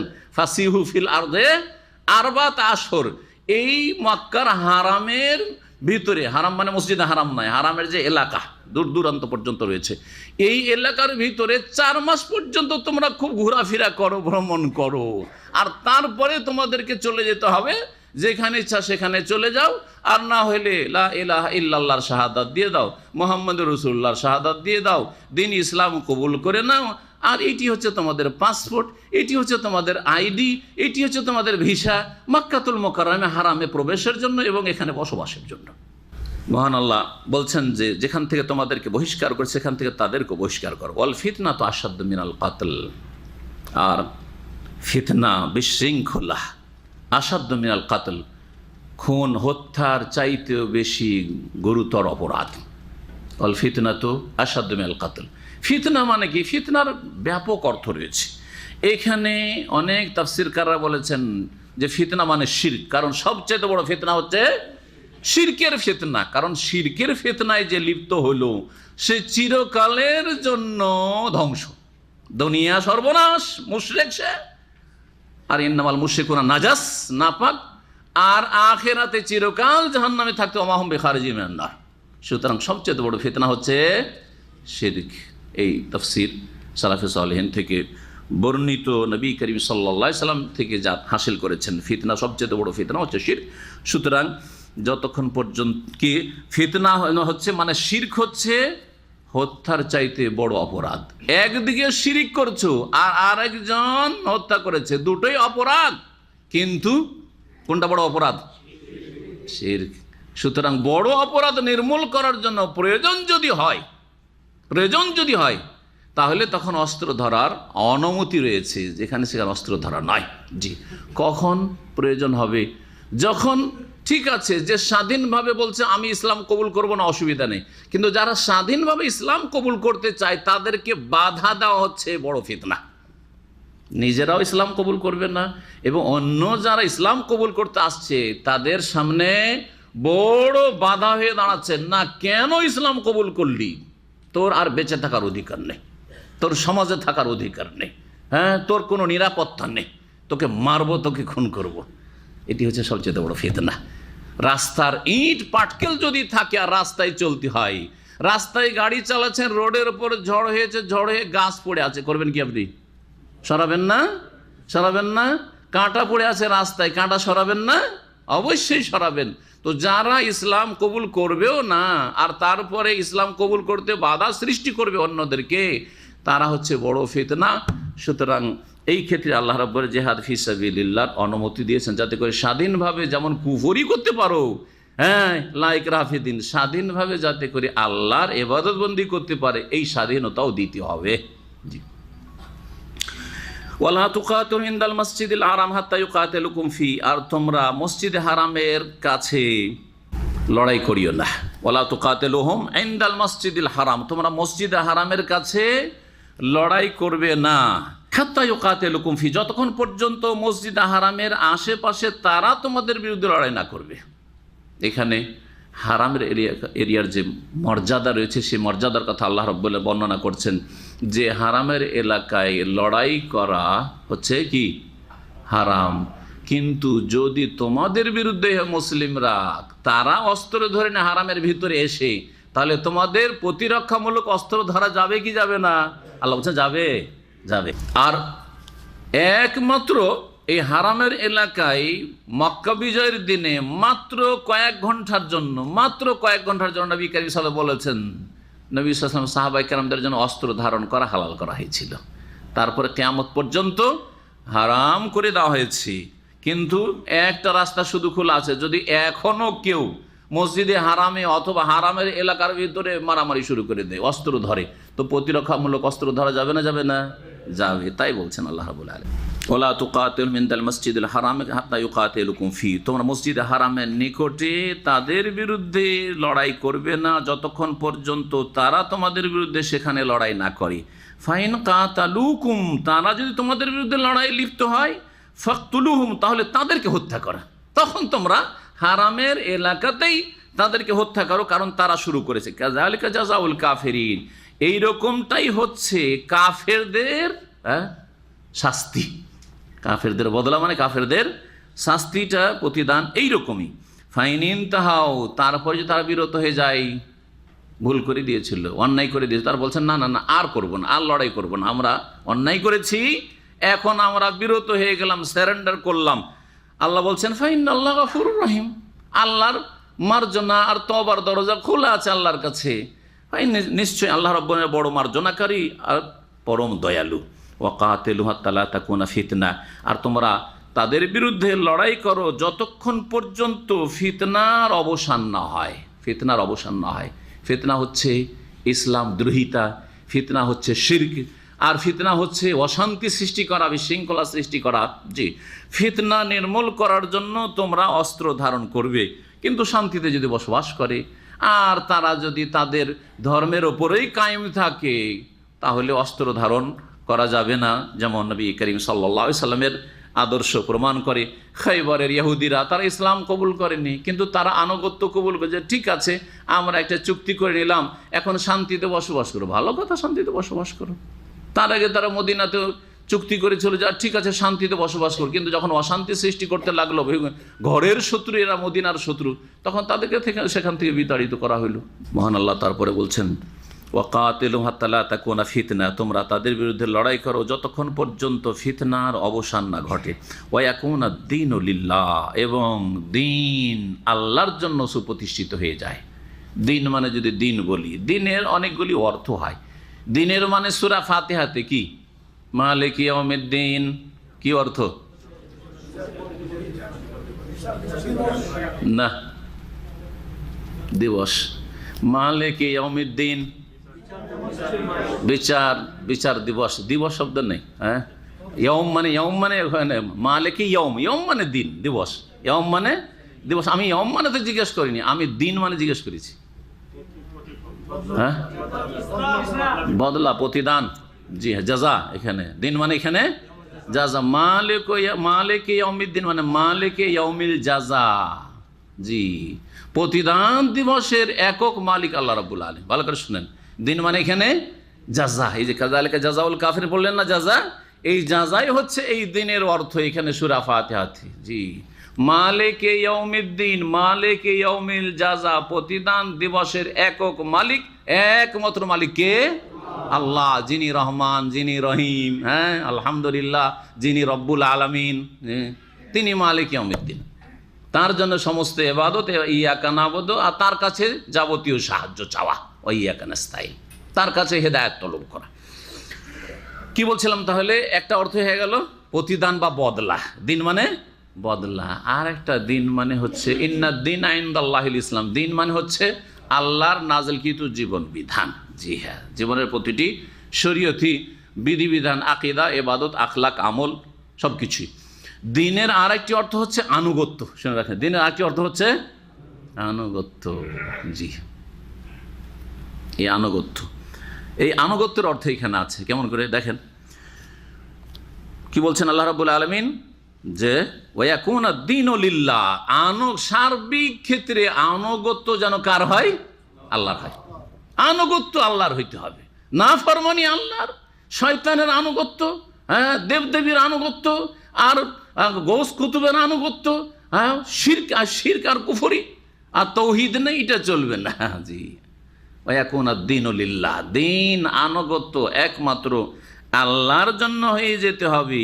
তাহলে বোঝা যাবে যে হ্যাঁ, মানুষ কার অনুগত? সৃষ্টিকর্তার অনুগত।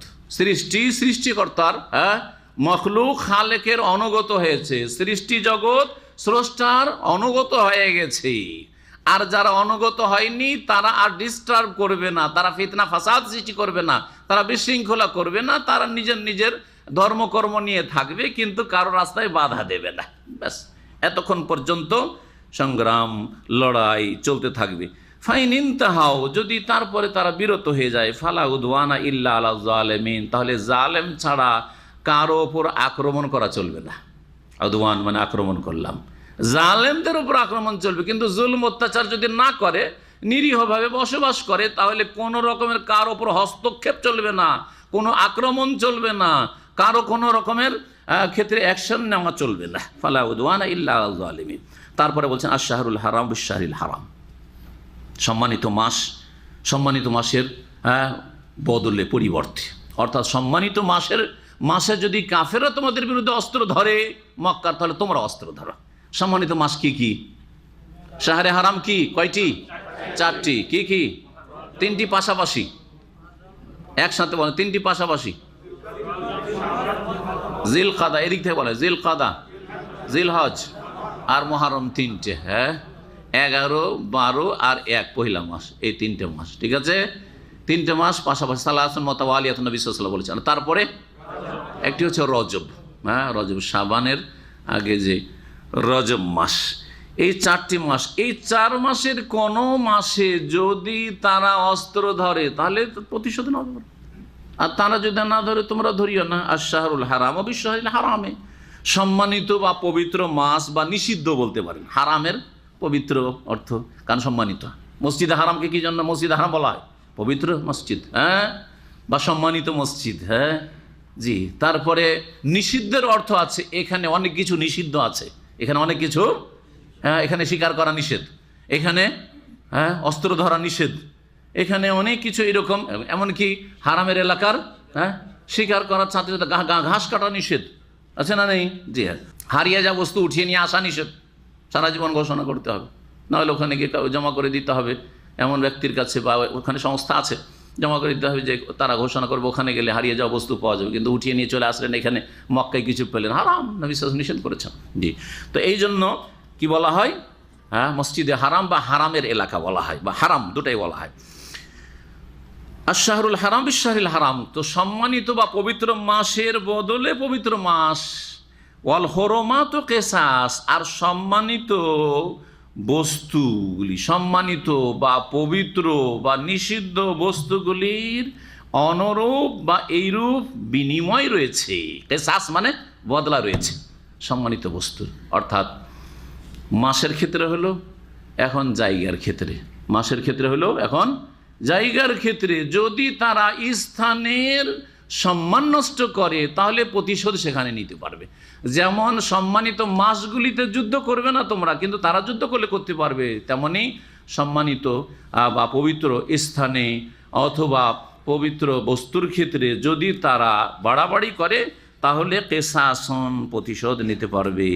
ফামানে তাদা আলাইকুম, সুতরাং কেউ যদি তোমাদের ক্ষেত্রে বাড়াবাড়ি করে, তোমাদের ওপর আক্রমণ করে, ফাতাদু আলাইহে, তাদের ওপর তোমরা পাল্টা আক্রমণ করো, বেমিসলে মা তাদা আলাইকুম, যেমনটা তারা তোমাদের ওপর আক্রমণ করেছে, বেশি নয়।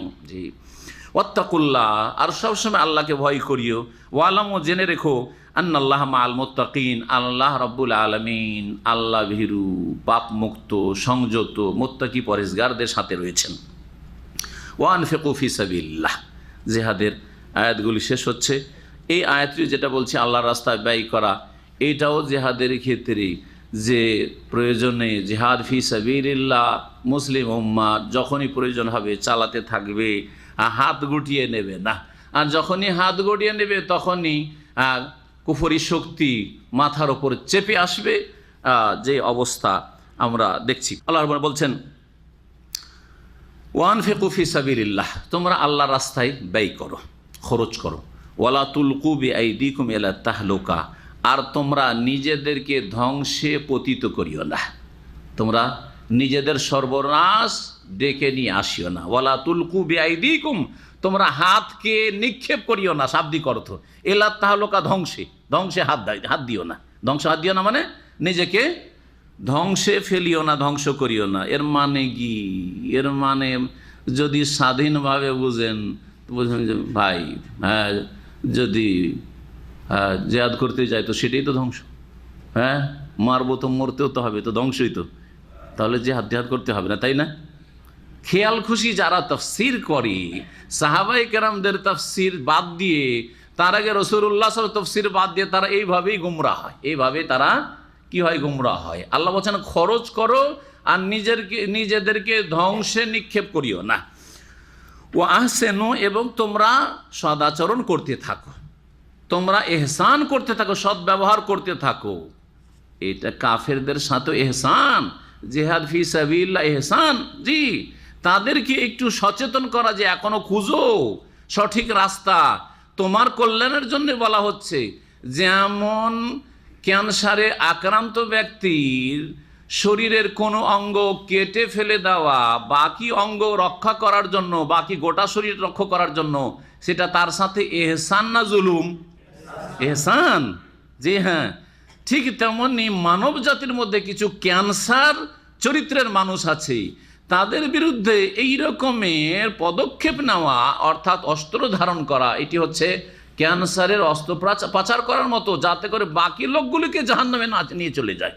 এরাও জাহান্নামে যেতে চায় আর মানুষকে জাহান্নামে নিয়ে চলে যেতে চায়। এই জান্নাতের রাস্তায় যেন বাধা হয়ে না দাঁড়ায়, এই ক্যান্সারকে দূর করতে হবে। তো জিহাদ ফি সাবিলিল্লাহ হচ্ছে ইসলামের ক্যান্সারের অস্ত্রোপচার বা অপারেশন। ইন্নাল্লাহ ইউহিব্বুল মুহসিনিন, তোমরা সদ্ব্যবহার করো, সদাচরণ করো, নিশ্চয় আল্লাহ রাব্বুল আলামিন সৎকর্মশীলদেরকে বা সদাচরণকারীদেরকে ভালোবাসেন। এই আয়াতের তাফসীরটা একটু শোনাই। তাফসীর ইবনে কাসির থেকে হুযায়ফা রাদিয়াল্লাহু তাআলা আনহু থেকে বর্ণিত, তিনি বলছেন যে ওয়ানফিকু ফি সাবিলিল্লাহ ওয়ালা তুলকু বিআইদিকুম ইলা তাহলুকা, কারণ নাযালাত ফি নাফাকা, এই আয়াতটি নাযিল হয়েছে খরচ করার ক্ষেত্রে। খরচ করার ক্ষেত্রে, খরচ না করার ক্ষেত্রে না। কারণ কিছু লোক এরকম বুঝেছে যে তোমরা আল্লাহর রাস্তায় খরচ করো আর নিজেদেরকে ধ্বংসে নিক্ষেপ করিও না, মানে এত বেশি খরচ করিও না যে গরিব হয়ে যাও, অভাবী হয়ে যাও। তিনি বলছেন না, এটা অর্থ নয়, আসলে এই অর্থ নয়। তাহলে এই অর্থ একটা জানলাম। খরচ করার ক্ষেত্রে এই আয়াত নাযিল হয়েছে খরচ করো আর ধ্বংসে নিক্ষেপ করিও না। ধ্বংসে নিক্ষেপ করা মানে এই নয় যে একটু বেশি খরচ করে দিলেন সেজন্য, তবে আপনার যে ফরজ দায়িত্ব রয়েছে সেটা ঠিক রেখে। আর একটি রওয়ায়াত রয়েছে আবু দাউদে, সেটা শোনালে আরও স্পষ্ট হবে। বলছেন সেখানে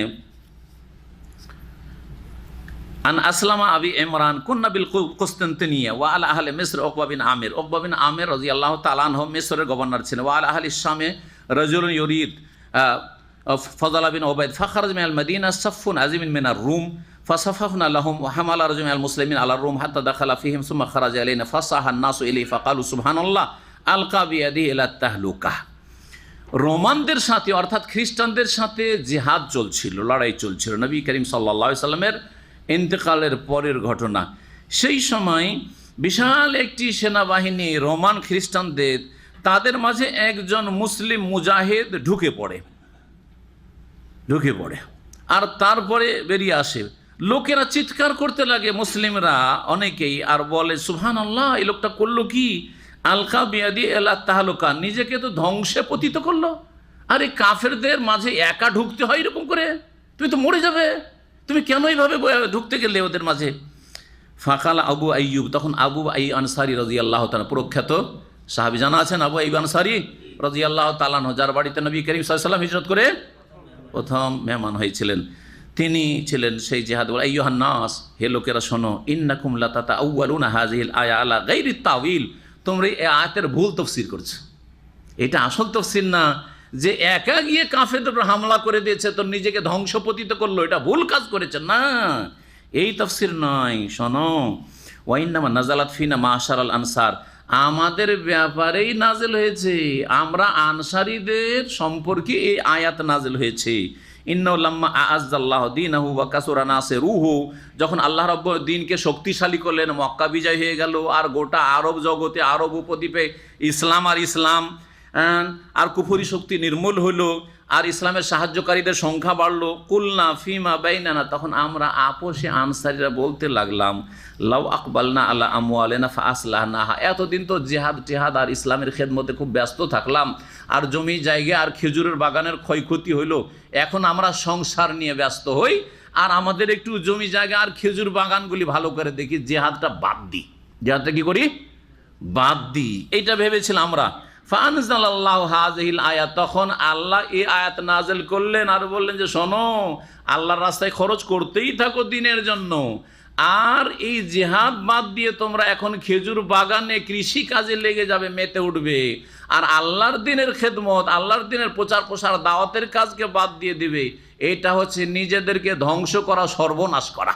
তাহলে দিনের দাওয়াতের কাজ বাদ দেওয়া, দিনের খেদমত থেকে সরে যাওয়া, আর চুপ করে ঘরে বসে থাকা, পড়াশোনা করলাম করে শুধু চাকরি করতে থাকলাম, দিনের কথা, হক কথা কাউকে বললাম না, তাওহীদ সুন্নতের কথা প্রচার করলাম না দেশে, আপনারা এখান থেকে গেলেন আর নিজের জায়গায় গিয়ে যেমন সেখানকার ধর্মকর্ম তেমনটা করতে লাগলেন, এইটা হচ্ছে নিজেকে ধ্বংসে নিক্ষেপ করা। কোরআন সুন্নাহর কথা প্রচার প্রসার করতে, ওর জন্য সময় বের করতে হবে। সময় বের করে চিল্লা যেতে বলবো না, কারণ এটা নবীর আদর্শ নয় যে 40 দিন স্ত্রী ছেড়ে দেন, ছেলে মেয়ে ছেড়ে দেন, কাজকাম ছেড়ে দেন, মাঠঘাট সব ছেড়ে দেন, দোকানপাট বন্ধ করে চলে যান, না, নাজায়েজ কাজ এগুলি, নাজায়েজ কাজ এগুলি, ফরজ দায়িত্ব বাদ দিয়ে এইসব কাজে যাওয়া সর্বনাশ করা। তবে আপনাকে প্রতিদিন সময় বের করতে হবে যে আমি এতক্ষণ কোরআন হাদিস লেখাপড়া করব, আর এতক্ষণ মানুষকে দিনের দাওয়াত দেবো, হেদায়েত করব, গ্রামে গ্রামে এলাকাতে যাব, আর যাওয়ার পরে আমি মানুষের কাছে হকের কথা তুলে ধরব, আর যেইভাবে হোক না কেন, নিজে তুলে ধরতে পারেন, কোনো আপনি মাধ্যম দিয়ে, কোনো বই পুস্তক দিয়ে, কোনো কারো আলোচনা দিয়ে, যা দিয়ে মানুষকে হেদায়েত করতে পারেন, এগুলি হচ্ছে আল্লাহর রাস্তায় দিনের খাদেম হওয়া। আল্লাহ যেন আমাদের সকলকে তৌফিক দান করেন। তারপরে এখন হজ সম্পর্কে আলোচনা শুরু করব। জি, হজের আয়াতগুলির তাফসীর ইনশাআল্লাহ তাআলা সংক্ষেপে আমি আজকে করে দেওয়ার চেষ্টা করব, আল্লাহ যেন তৌফিক দান করেন। আয়াত নম্বর 196 থেকে হজের আলোচনা শুরু হচ্ছে সূরা বাকারার। মহান আল্লাহ ইরশাদ করেছেন, ওয়া আতিমুল হজ্জ ওয়াল উমরাতা লিল্লাহ, তোমরা হজ এবং উমরা আল্লাহর সন্তুষ্টির জন্য সম্পূর্ণ করা, পুরা করেন। হজের কাজ, উমরার কাজ তোমরা কি করো? আল্লাহর জন্য কি করো? পুরা করো। লিল্লাহ, ইখলাসের শিক্ষা দেওয়া হয়েছে। এই লিল্লাহ দিয়ে ইখলাসের কথা, আল্লাহর জন্য করো, দুনিয়ার কোনো গরজ না থাকে। অনেকেই আজকাল হজ করে যান কিসের জন্য? করতেন না, নামের জন্য, না হলে বদনাম থেকে বাঁচার জন্য। সৌদি আরবে এতদিন চাকরি করলাম, যেখানে যাব জিজ্ঞাসা করবে লোকেরা, হজ করেছো? কি বলবো মানুষকে? বলবো যে হজ করিনি, এটা লজ্জার ব্যাপার, তাই না? সেই জন্য হজ করে যাওয়া। আর দেশ থেকে বা বিশেষ করে ভারত, বাংলাদেশ, পাকিস্তান যেসব হাজিরা আসে, ওরা অনেকে কী জন্য আসে? হাজি সাহেব হওয়ার জন্য, হাজি সাহেব টাইটেল নেওয়ার জন্য।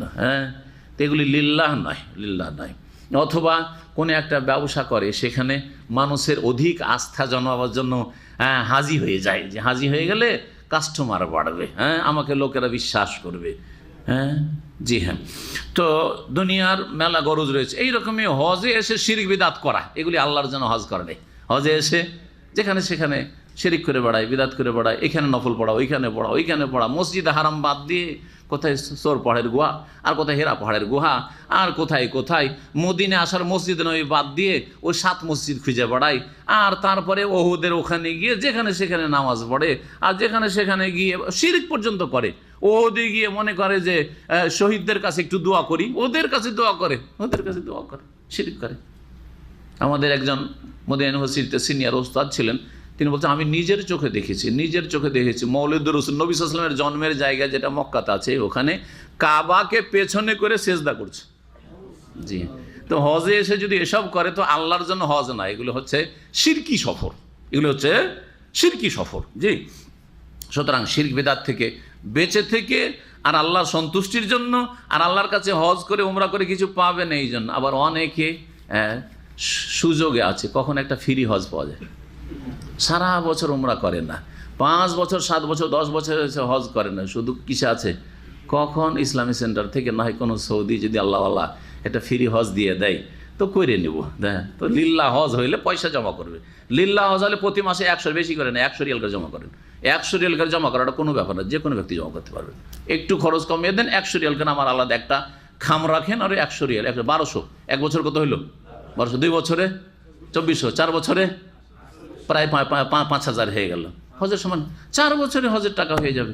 এখন যারা নতুন এসেছেন যদি প্রজেক্ট শুরু করেন, নিজের কাছে ও ছুঁইবেন না, আপনি টাকা যে মাসের মাস বেতন পাওয়ার সাথে সাথে রাখবেন, একেবারে সহজে হজ করেন। এগুলি হচ্ছে লিল্লাহ হজ করা, নিজে থেকে আগে থেকে অগ্রিম প্রস্তুতি।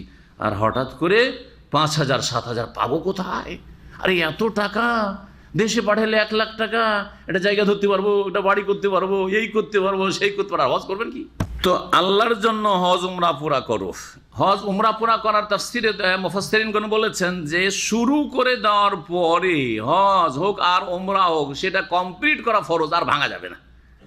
হজের ইহরাম বেঁধে নিলেন আর তারপরে মনটা খারাপ, আর যেখানে সেখানে চেক আর ভিড়, জায়গা না ধর বাদ দে চলে গেলাম, চলবে না। কোনো কাজ শুরু করে দিলে যদি সুন্নাত হয় তারপরে সেটা পুরা করা কি ফরজ। এটা একটা কায়দা জেনে নিন, পুরা করা ফরজ যতক্ষণ পর্যন্ত সেটা ভঙ্গ করার অনুমতি না আসছে বা হুকুম না আসছে। যেমন আপনি সুন্নত নামাজ শুরু করে দিয়েছেন আর কোনো কারণ নেই, 1 রাকাত পড়া হয়েছে, তাড়াহুড়া আছে, বাদ দি, টান দিলেন, চলবে না? শুরু করেছেন, পুরা করা ফরজ। কিন্তু একামত হয়ে গেছে, নবী সাল্লাল্লাহু আলাইহি ওয়াসাল্লাম একামতের পরে আর পড়া অন্য কোনো নামাজ চলবে না, জামাতে লাগতে হবে। তখন আপনাকে হুকুম হয়েছে, সেই জন্য সেই নামাজ ভঙ্গ করবেন। এই হুকুম যদি না থাকতো তাহলে নফল সুন্নত নামাজও ভঙ্গ করা জায়েজ হইতো না। আল্লাহ রাব্বুল আলামিন বলছেন হজ উমরা আল্লাহর জন্য পুরা করো। ফাইন উহসিরতুম, অতঃপর যদি তোমরা বাধাগ্রস্ত হও, রাস্তাতে গিয়ে কোথাও বাধা হয়ে গেল, এই বাধাটা কেমন হইতে পারে? জি হ্যাঁ, এই বাধাটা কেমন হইতে পারে শোনেন। জি, সেই বাধাটা কোনো শত্রু বাধা দিল, যেমন নবী করিম সাল্লাল্লাহু আলাইহি ওয়াসাল্লাম সাহাবায়ে কেরামদেরকে 1400 সাহাবায়ে কেরামকে বাধা দিয়েছিল মক্কার কাফের শত্রুরা হুদাইবিয়া নামক স্থানে, বাধা দিয়েছিল না 6ষ্ঠ হিজরিতে। এটা একটা বাধা। আর একটা বাধা হচ্ছে অসুস্থতা, এমন অসুস্থ হয়ে গেলেন যে তায়েফে গিয়ে হাসপাতালে ভর্তি হইতে হইল। আল্লাহ না করে এরকম হয়, মদিনায় গিয়ে হাসপাতালে ভর্তি, আর উমরাই যেতে পারলেন না, নিয়ে ছিল উমরাই যাব। জি, অথবা রাস্তা হারিয়ে, জি এমনও যুগ ছিল যে উটের যুগ ছিল, রাস্তা হারিয়ে ফেলেছে, ও মক্কা পৌঁছিতেই পারলো না, ও রাস্তায় উদ্ভ্রান্ত হয়ে ঘুরতে ঘুরতে সময় পার হয়ে গেল। জি, ইত্যাদি ইত্যাদি। তো আল্লাহ বলছেন তোমরা যদি বাধাগ্রস্ত হও তাহলে কি করবে? ফামাস্তাইসারা মিনাল হাদি, তাহলে যথাসাধ্য কুরবানি করবে। সহজ যেই কুরবানিটা হয় সেই কুরবানি করে। ইস্তাইসারা মানে যেই কুরবানি, আর হাদি মানে হচ্ছে কোরবানি। হাদি এমন কোরবানিকে বলা হয় যেই কোরবানি হজ বা উমরার সাথে সম্পর্কিত, মা ইউহুদা ইলাল হারাম, হারামের এলাকাতে নিয়ে গিয়ে জবাই করব, সেটা মেনায় হলে বেশি উত্তম। আর মেনায় যদি না হয় আর হুদুদে হারামের যেই কোনো জায়গায় মক্কায় যদি জবাই হয়ে যায় সেটাও জায়েজ রয়েছে, সেটাকে হাদি বলা হয়। আর আরেকটা হচ্ছে কোরবানি উদহিয়া, যেটা জিলহজ মাসের 10, 11, 12, 13 এই 4 দিনের সাথে সম্পর্কিত। সারা বিশ্বের যে কোনো জায়গায় বাড়িতে যে কুরবানিটা হয় সেটাকে উদহিয়া বলা হয়। আমাদের দেশের মানুষরা এই দুটোতে পার্থক্য অনেকে বুঝে না। শব্দের পার্থক্য রয়েছে, অর্থের পার্থক্য রয়েছে, পরিভাষার পার্থক্য রয়েছে। ওয়ালা তাহলে রুউসাকুম, আর তোমরা মাথা মুন্ডন করবে না যখন এহরাম বেঁধে গেছে, এহরাম অবস্থায় মাথা মুন্ডন করবে না হাত্তা ইয়াবলুগাল হাদিয়ু মাহিল্লা, যেহেতু কোরবানির পশু সাথে করে, আগের যুগে নিজের বাড়ির কোরবানি থাকতো, উট থাকতো বা ছাগল থাকতো, সাথে করে নিয়ে যেতেন। নবী সাল্লাল্লাহু আলাইহি ওয়াসাল্লাম উট সাথে করে নিয়ে যেতেন। তো আল্লাহ বলছেন যে যারা কোরবানি সাথে নিয়ে গেছো অতক্ষণ পর্যন্ত তোমরা মাথা মুন্ডন করবে না যতক্ষণ পর্যন্ত কোরবানি জবাই হওয়ার স্থানে না পৌঁছে যাবে। কোরবানি জবাই হওয়ার স্থানে না পৌঁছে যাবে, রাস্তাতে কোথাও বাধা হয়ে গেল আর সেখানে মাথা মুন্ডন করলেন না। এই জন্য অনেক চেষ্টা করলেন রাসূলুল্লাহ হুদায়বিয়া নামক স্থানে তাদের সাথে একটা চুক্তির মাধ্যমে যে এই বছরই ঢুকতে দাও, কারণ আমরা শুধু উমরা করতে এসেছি, যাই ওখানে গিয়ে আমরা আমাদের পশুগুলি জবাই করব। কাফেররা কোনো মতেই যখন প্রবেশ করতে দিল না, সেখান থেকে ফিরতে হইল।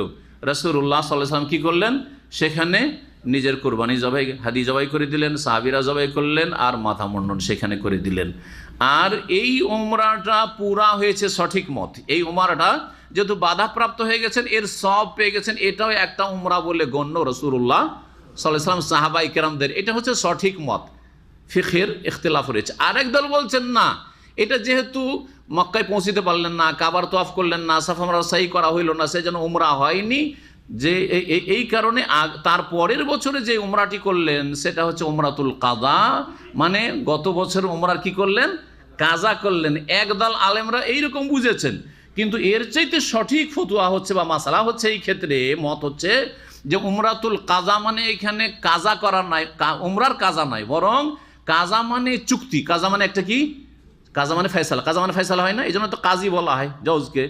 তো এই যে চুক্তি হয়েছে মক্কার কাফেরদের সাথে, এই চুক্তির ভিত্তিতে তার পরের বছর 3 দিনের জন্য মক্কায় ঢোকার অনুমতি পেলেন এবং উমরা করলেন, সেই জন্য সেটাকে বলা হয়েছে উমরাতুল কাজা।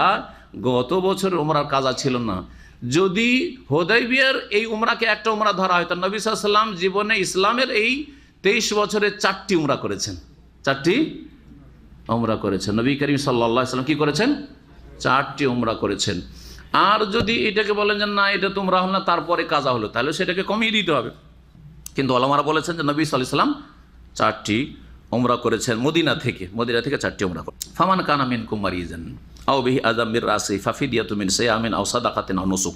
এখান থেকে শরীয়তের একটি বিধান বলা হচ্ছে, যেটাকে ফিকহের ভাষা বলা ফিদিয়াতুল আযা।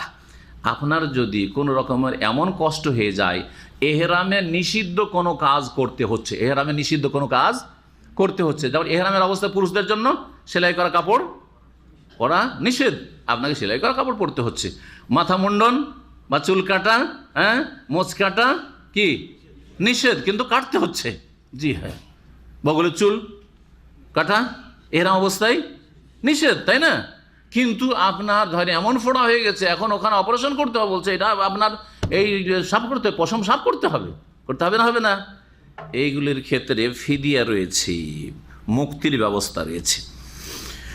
বলছেন আল্লাহ রাব্বুল এই বিধান, ফামান কানা মিনকুম মারিজান, অতঃপর তোমাদের কেউ যদি অসুস্থ হয়ে পড়ে, আও বিহি আযাম মির রাসি, অথবা মাথায় কোনো রকমের ব্যাধি হয়, মাথায় যদি ব্যাধিগ্রস্ত হয় কেউ, আজান মানে হচ্ছে মারাত, কষ্ট, ফোড়া, জি, বা ফোড়া ছাড়া আর কিছু হইতে পারে। যেমন এক সাহাবী ছিলেন কাব বিন উজরা, হাদিস রয়েছে সেই বুখারীতে। ওই ব্যক্তির এত উকুন হয়েছিল, আর উকুন যদি মাথায় থাকে আর আগুনের কাছে বসা যায়, তো উকুন আর গরমের জ্বালাতে থাকতে পারে না, তখন মাথা থেকে গোটা গায়ে নামতে শুরু হয়। জি হ্যাঁ, উকুন এমন হয়ে তার চুল থেকে নামতে শুরু হয়েছে যে শরীর দিয়ে একবারে মনে হচ্ছে স্রোত বইছে। নবী করিম সাল্লাল্লাহু আলাইহি ওয়াসাল্লাম এই অবস্থা দেখে সহিহ মুসলিমের এই বাক্যটা রয়েছে, বলে আয়ুজিকা হাওয়াম্মুকা, আরে তোমার উকুনে তো তোমাকে খুব কষ্ট দিচ্ছে মনে হয়, আয়ুজিকা হাওয়াম্মুকা, কষ্ট দিচ্ছে, তো তুমি এক কাজ করো, এই হচ্ছে শরীয়তের বিধান, আয়াত নাজেল হইল, তুমি মাথা মুন্ডন করে দাও, যাতে করে তোমার উকুন চুলের সাথে সাথে সাফ হয়ে যায়। তোমাদের কেউ যদি অসুস্থ হয় অথবা মাথায় কোনো কষ্টদায়ক বস্তু থাকে, ওই মানে উকুন থাকে, অথবা কোনো রকমের আঘাত হয়ে যায়, অথবা ফোড়া হয়ে যায়, আর চুল কাটতে হচ্ছে, ফাফিদিয়াতুম মিন সিয়ামিন, তাহলে মুক্তি লাভ করবে বা ফিদিয়া দেবে, মিন সিয়ামিন, সিয়ামে রোজা। সিয়াম করলে কয়টি সিয়াম করতে হবে জানেন? হ্যাঁ, কয়টি? 3টি। ফিদিয়া, এহরামে নিষিদ্ধ কোনো কিছু যদি করে ফেলেন তাহলে সেই ক্ষেত্রে 3টি সিয়াম রয়েছে, 3টি রোজা। আও সাদাকাতিন, অথবা সাদকা দেবে, তাহলে অপশন আছে, এটা না পারলে ওইটা, এরকম নাই, 3টার যে কোনো একটা করতে পারেন আপনি। অথবা সাদকা দেন, সাদকা কতটা দিতে হবে? বলছে 6 মিসকিনের সাদকা দিতে হবে। কয় মিসকিনের? 6 মিসকিনের খাবার দিতে হবে। এক এক মিসকিনকে যদি আপনি দেন একদিনের খাবার, তাহলে 1.5 কিলো হয়, সবচেয়ে ভালো। কেউ কমও বলেছেন। 6 মিসকিনের খাবার এক কথায়। আও নসুকিন, অথবা কোরবানি করবে। অথবা কি করবে? কোরবানি করবে। তাহলে কেউ যদি এহরাম বিরোধী কোনো কাজ করে, তাহলে তার ফিদিয়া, তার মুক্তি লাভের উপায় হচ্ছে 3 সিয়াম, রোজা পালন করা, অথবা 6 মিসকিনের খাবার দেওয়া, অথবা একটি কি করা? দম দেওয়া, যেটাকে বলা হয়, আজকাল লোকেরা বলে দম। দম মানে কি?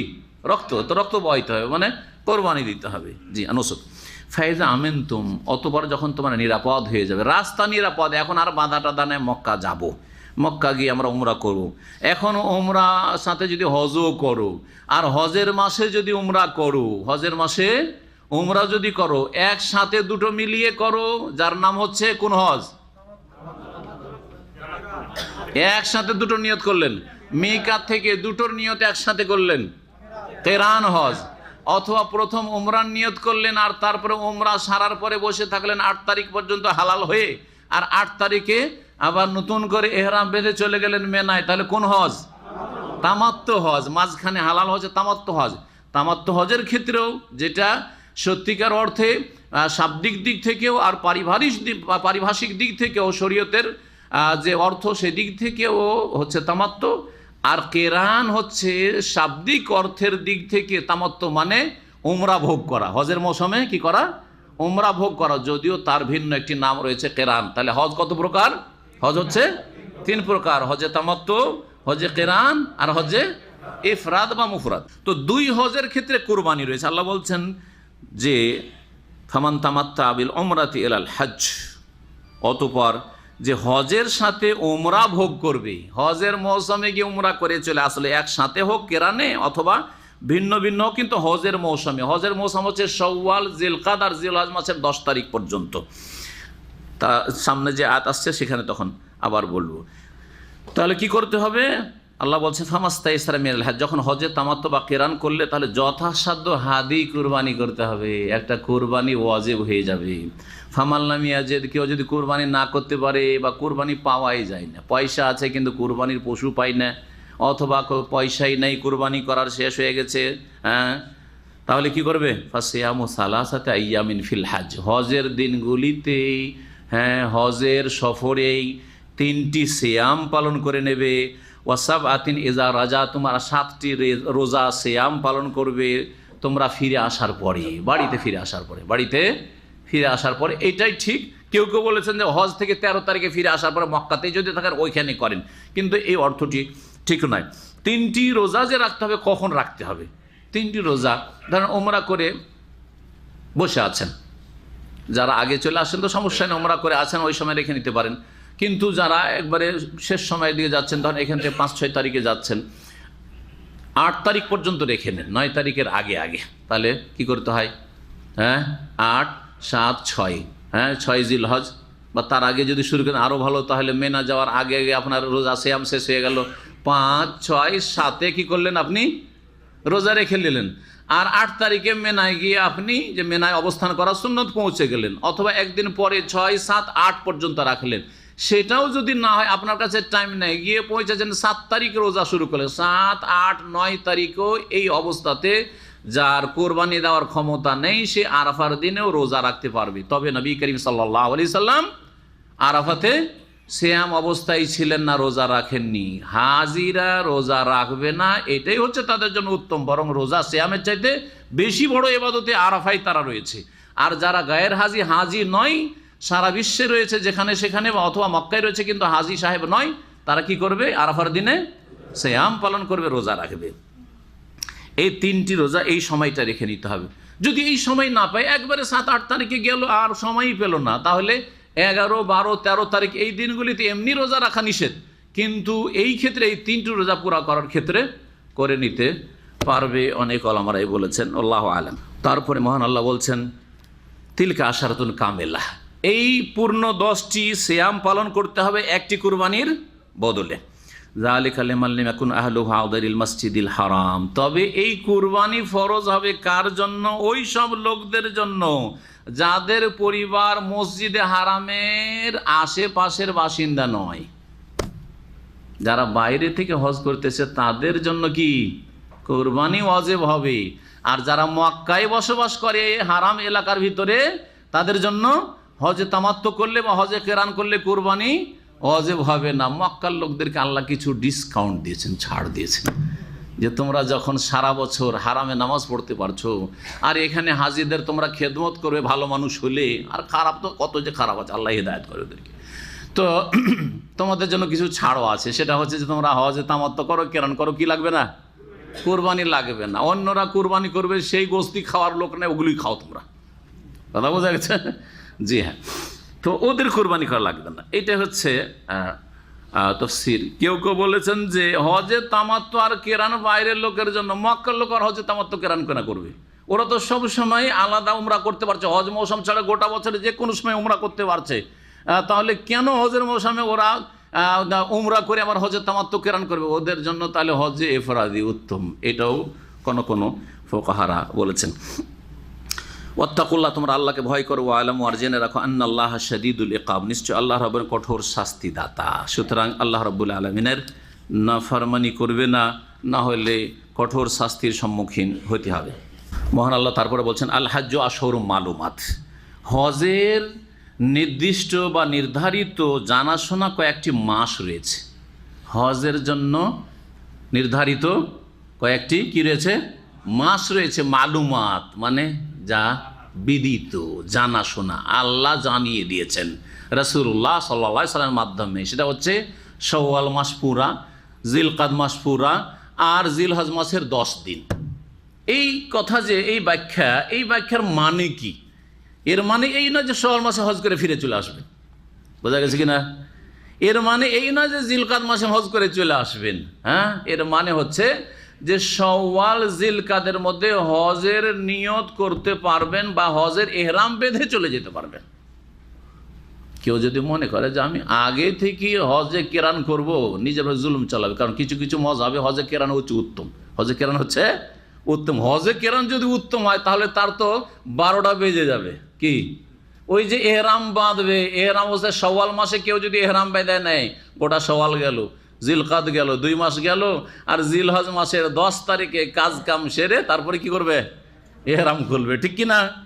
কত কষ্টের ব্যাপার। এই জন্য সঠিক মতে কোন হজ বেশি উত্তম? যেটা সহজ, যেটা কারো দিন হচ্ছে সহজ, হজে তামাত্তু। হজের মৌসুমে এক গুলিতে 2 শিকারও হয়ে গেল, হজও হয়ে গেল, উমরাও হয়ে গেল, আর মাঝখানে হালাল হয়েও থাকতে পারলেন।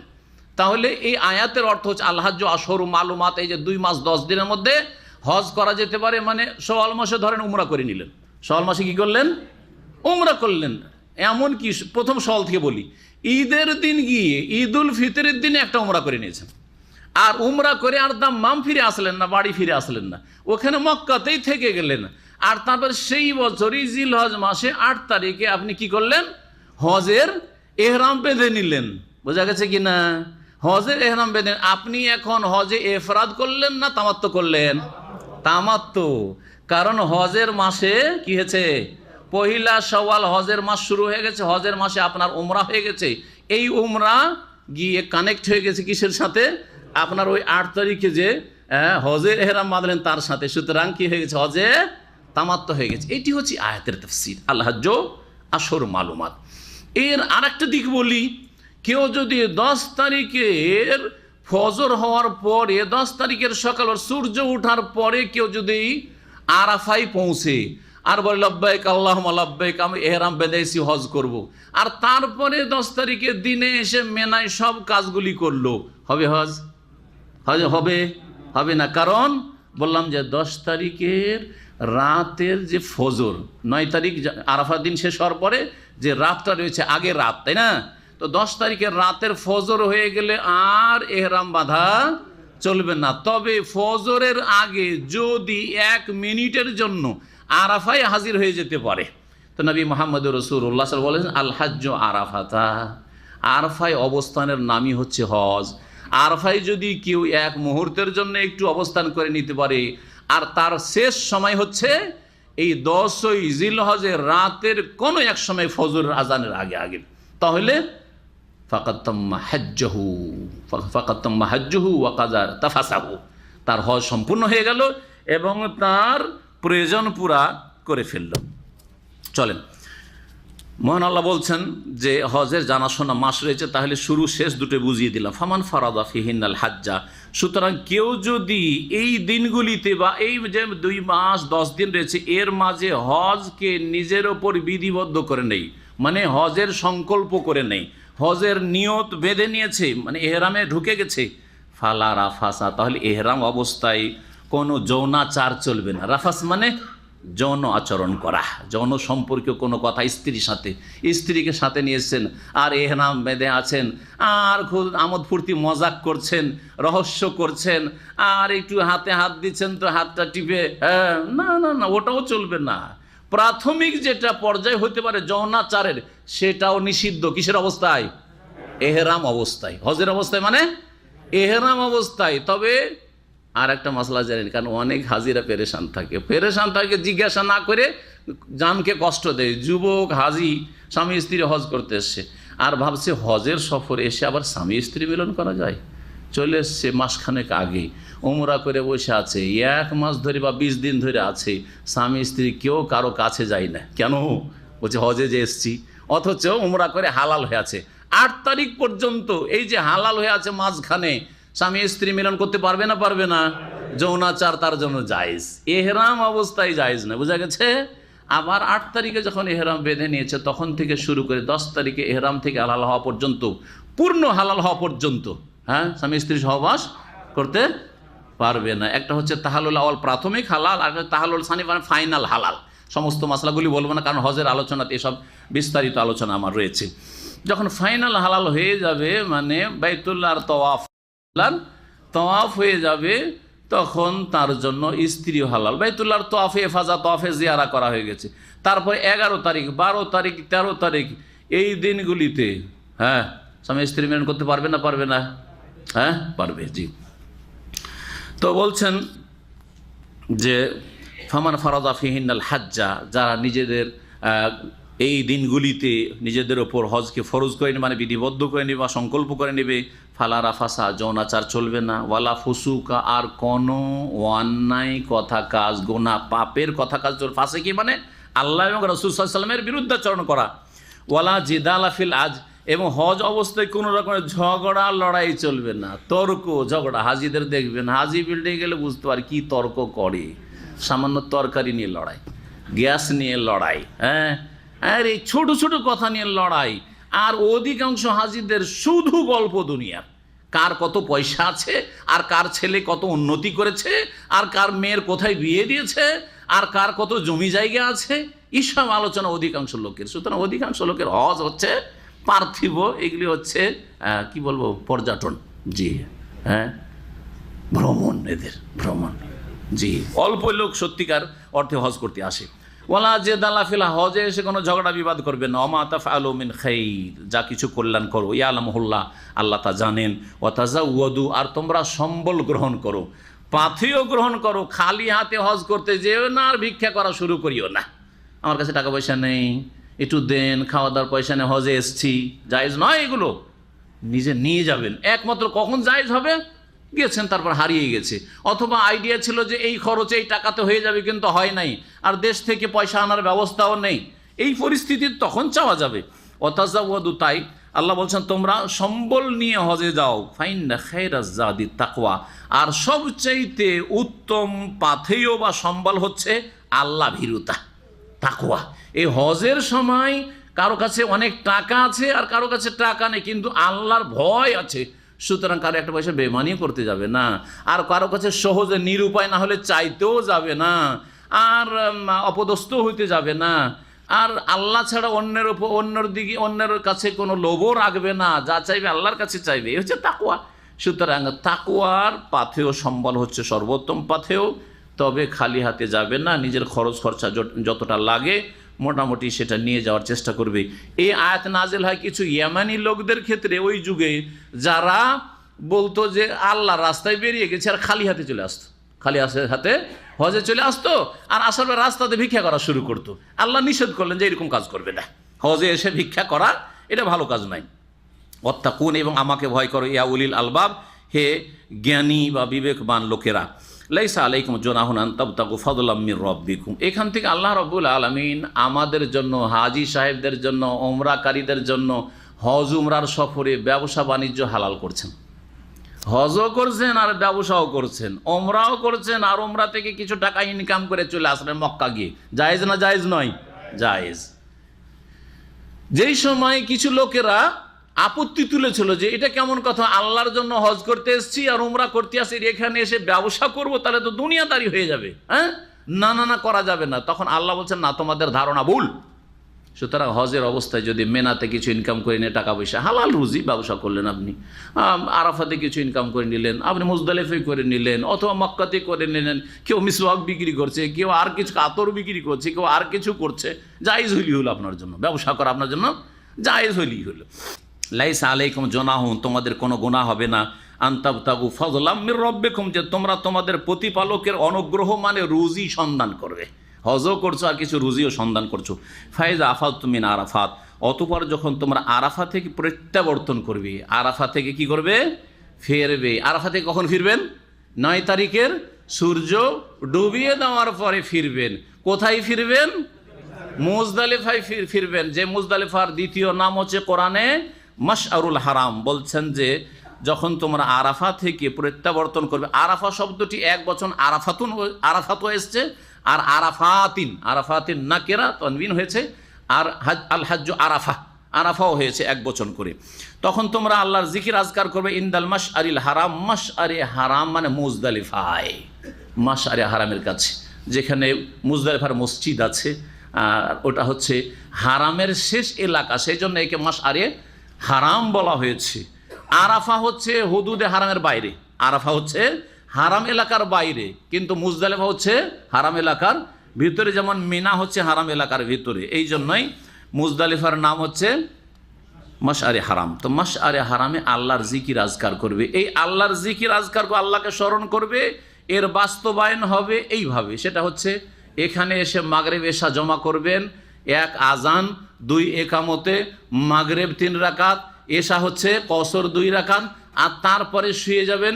ফজরের সময় জাগবেন, রাতে তাহাজ্জুদ পড়া নবী সাল্লাল্লাহু আলাইহি ওয়াসাল্লামের সুন্নত নয়, তবে কেউ পড়তে পারে, কিন্তু সেটা সুন্নত নয় নবী করিম সাল্লাল্লাহু আলাইহি ওয়াসাল্লামের। আসল হচ্ছে সেখানে ঘুমিয়ে যাওয়া, আর ঘুম থেকে ফজরের সাথে উঠবেন, আর ফজর একেবারে শুভ সাদেক আউয়াল ওয়াক্তে ফজরের নামাজ পড়বেন, আর ফজরের সালাত আদায় করার পরে এখানে নবী করিম সাল্লাল্লাহু আলাইহি ওয়াসাল্লাম দোয়া করতে থেকেছেন দীর্ঘ সময় ধরে, হাত্তা আসফারা জিদ্দান, একেবারে ফর্সা করে দিয়েছেন, আর তারপর সেখান থেকে প্রস্থান করেছেন মেনার উদ্দেশ্যে। এই জিকির আজকার বোঝানো, ফজরের পরে দোয়া কবুল হয় এই মুজদালিফাতে, সেটাকে বোঝানো হয়েছে ফাজকুরুল্লাহ ইনদাল মাশআরিল হারাম বলে, ওয়াজকুরুহু কামা হাদাকুম, এবং তাকেই স্মরণ করো যেমন তিনি তোমাদেরকে রাস্তা দেখিয়েছেন। ওয়াইন কুনতুম মিন ক্বাবলিহি লামিনাদ দাল্লিন, আর নিশ্চয়ই তোমরা এর পূর্বে পথভ্রষ্টদের অন্তর্ভুক্ত ছিলে। ওয়াইন কুনতুম মানে ওয়াইন্নাহু কুনতুম, এটা মুখাফফাফ, ইন মানে যদি নয়, ইন মানে এখানে যদি নয়, ইন্নাহু ছিল। আর কথা হচ্ছে যে তোমরা ইতিপূর্বে পথভ্রষ্টদের অন্তর্ভুক্ত ছিলে, কিন্তু আল্লাহ তোমাদেরকে রাস্তা দেখিয়েছেন। সুতরাং আল্লাহকে স্মরণ করো, আল্লাহর শুকরিয়া আদায় করো। সুম্মা আফিযু মিন হাইসু আফাযান নাস, অতঃপর তোমরা ফিরে আসো যেখান থেকে অন্য লোকেরা ফিরে আসে, কোরাইশ ছাড়া। রহস্য কি? রহস্য হচ্ছে যে জাহিলিয়াতের যুগে কোরাইশরাও হজ করত, আর বহিরাগত হাজিরা হজ করত। কোরাইশরা বলতো নাহনু আহলুল্লাহ, আমরা হচ্ছে আল্লাহর পরিবার। কার পরিবার? আল্লাহর পরিবার, কারণ আল্লাহর ঘরের আমরা প্রতিবেশী, সেই জন্য মক্কাবাসী, সেই জন্য ফালা নাখরুজু মিন হারামিল্লাহ, সুতরাং আল্লাহর হারামের বাইরে আমরা হজ করতে যাব না। ওরা হজ করতে গিয়ে মুজদালিফা থেকে ফিরে চলে আসতো। মুজদালিফা হচ্ছে শেষ গন্তব্য, ওখান থেকে তারা চলে আসতো, আরাফায় যেত না। পক্ষান্তরে বাইরে থেকে যারা হাজিরা হজ করতে আসতো ওদেরকে বলতে যে তোমাদেরকে আরাফা যেতে হবে, কারণ তোমরা বাইরের লোক, বাইরে থেকে এসেছো, সেই জন্য তোমাদেরকে অতিরিক্ত কিছু খাটনি করতে হবে। আল্লাহ বলছেন যে এই কোরাইশদের ধর্মটা হচ্ছে ভুল ধর্ম, ভ্রান্ত ধর্ম। কোরাইশরাই ভুল করেছে, অন্যরাই ঠিক করেছে। ইসলাম স্বীকৃতি দিল কারাকে? হ্যাঁ, বাইরের লোকদেরকে স্বীকৃতি দিল। সুতরাং ধর্ম কারো ইজাদারি না যে হ্যাঁ আওলাদে রসুল বলে তারা পীর হয়ে আপনাদের টাকা লুটতে থাকবে আর পীর মুরিদির ব্যবসা চালাইতে থাকবে, এটা ইসলাম নয়। যার কাছে কোরআন সুন্নাহ আছে, যার কাছে দলিল আছে, সেটাই হচ্ছে হক। আওলাদে রসুলের কোনো মূল্য নেই যদি তৌহিদবিহীন হয় আর শিরকে লিপ্ত হয় আর সুন্নাহবিহীন হয় আর বিদাতে লিপ্ত হয়। কথা বুঝছেন না? বুঝছেন না? আর পীর মুরিদি হচ্ছে শিরক আর বিদাতের সমষ্টি। সুতরাং এই আওলাদে রসুল দিয়ে ধোঁকা খেয়ে পীরের মুরিদ হতে যাবেন না। বলছেন আল্লাহ, তোমরা ফিরে আসো কোথা থেকে? যেখান থেকে অন্য অন্য লোকেরা ফিরে আসে, মানে আরফা যাও আর আরফায় 9 তারিখে থাকো, সূর্য ডুবিয়ে দাও, তারপরে ফিরে আসো ওখান থেকে। আস্তাগফিরুল্লাহ, এবং আল্লাহর কাছে তোমরা ক্ষমা চাইতে থাকো। যে কোনো ভালো আমলের পরে ক্ষমা চাইতে বলা হয়েছে। যেন নামাজের পরে, ফরজ নামাজের পরে কি বলবেন? আস্তাগফিরুল্লাহ, আস্তাগফিরুল্লাহ, আস্তাগফিরুল্লাহ।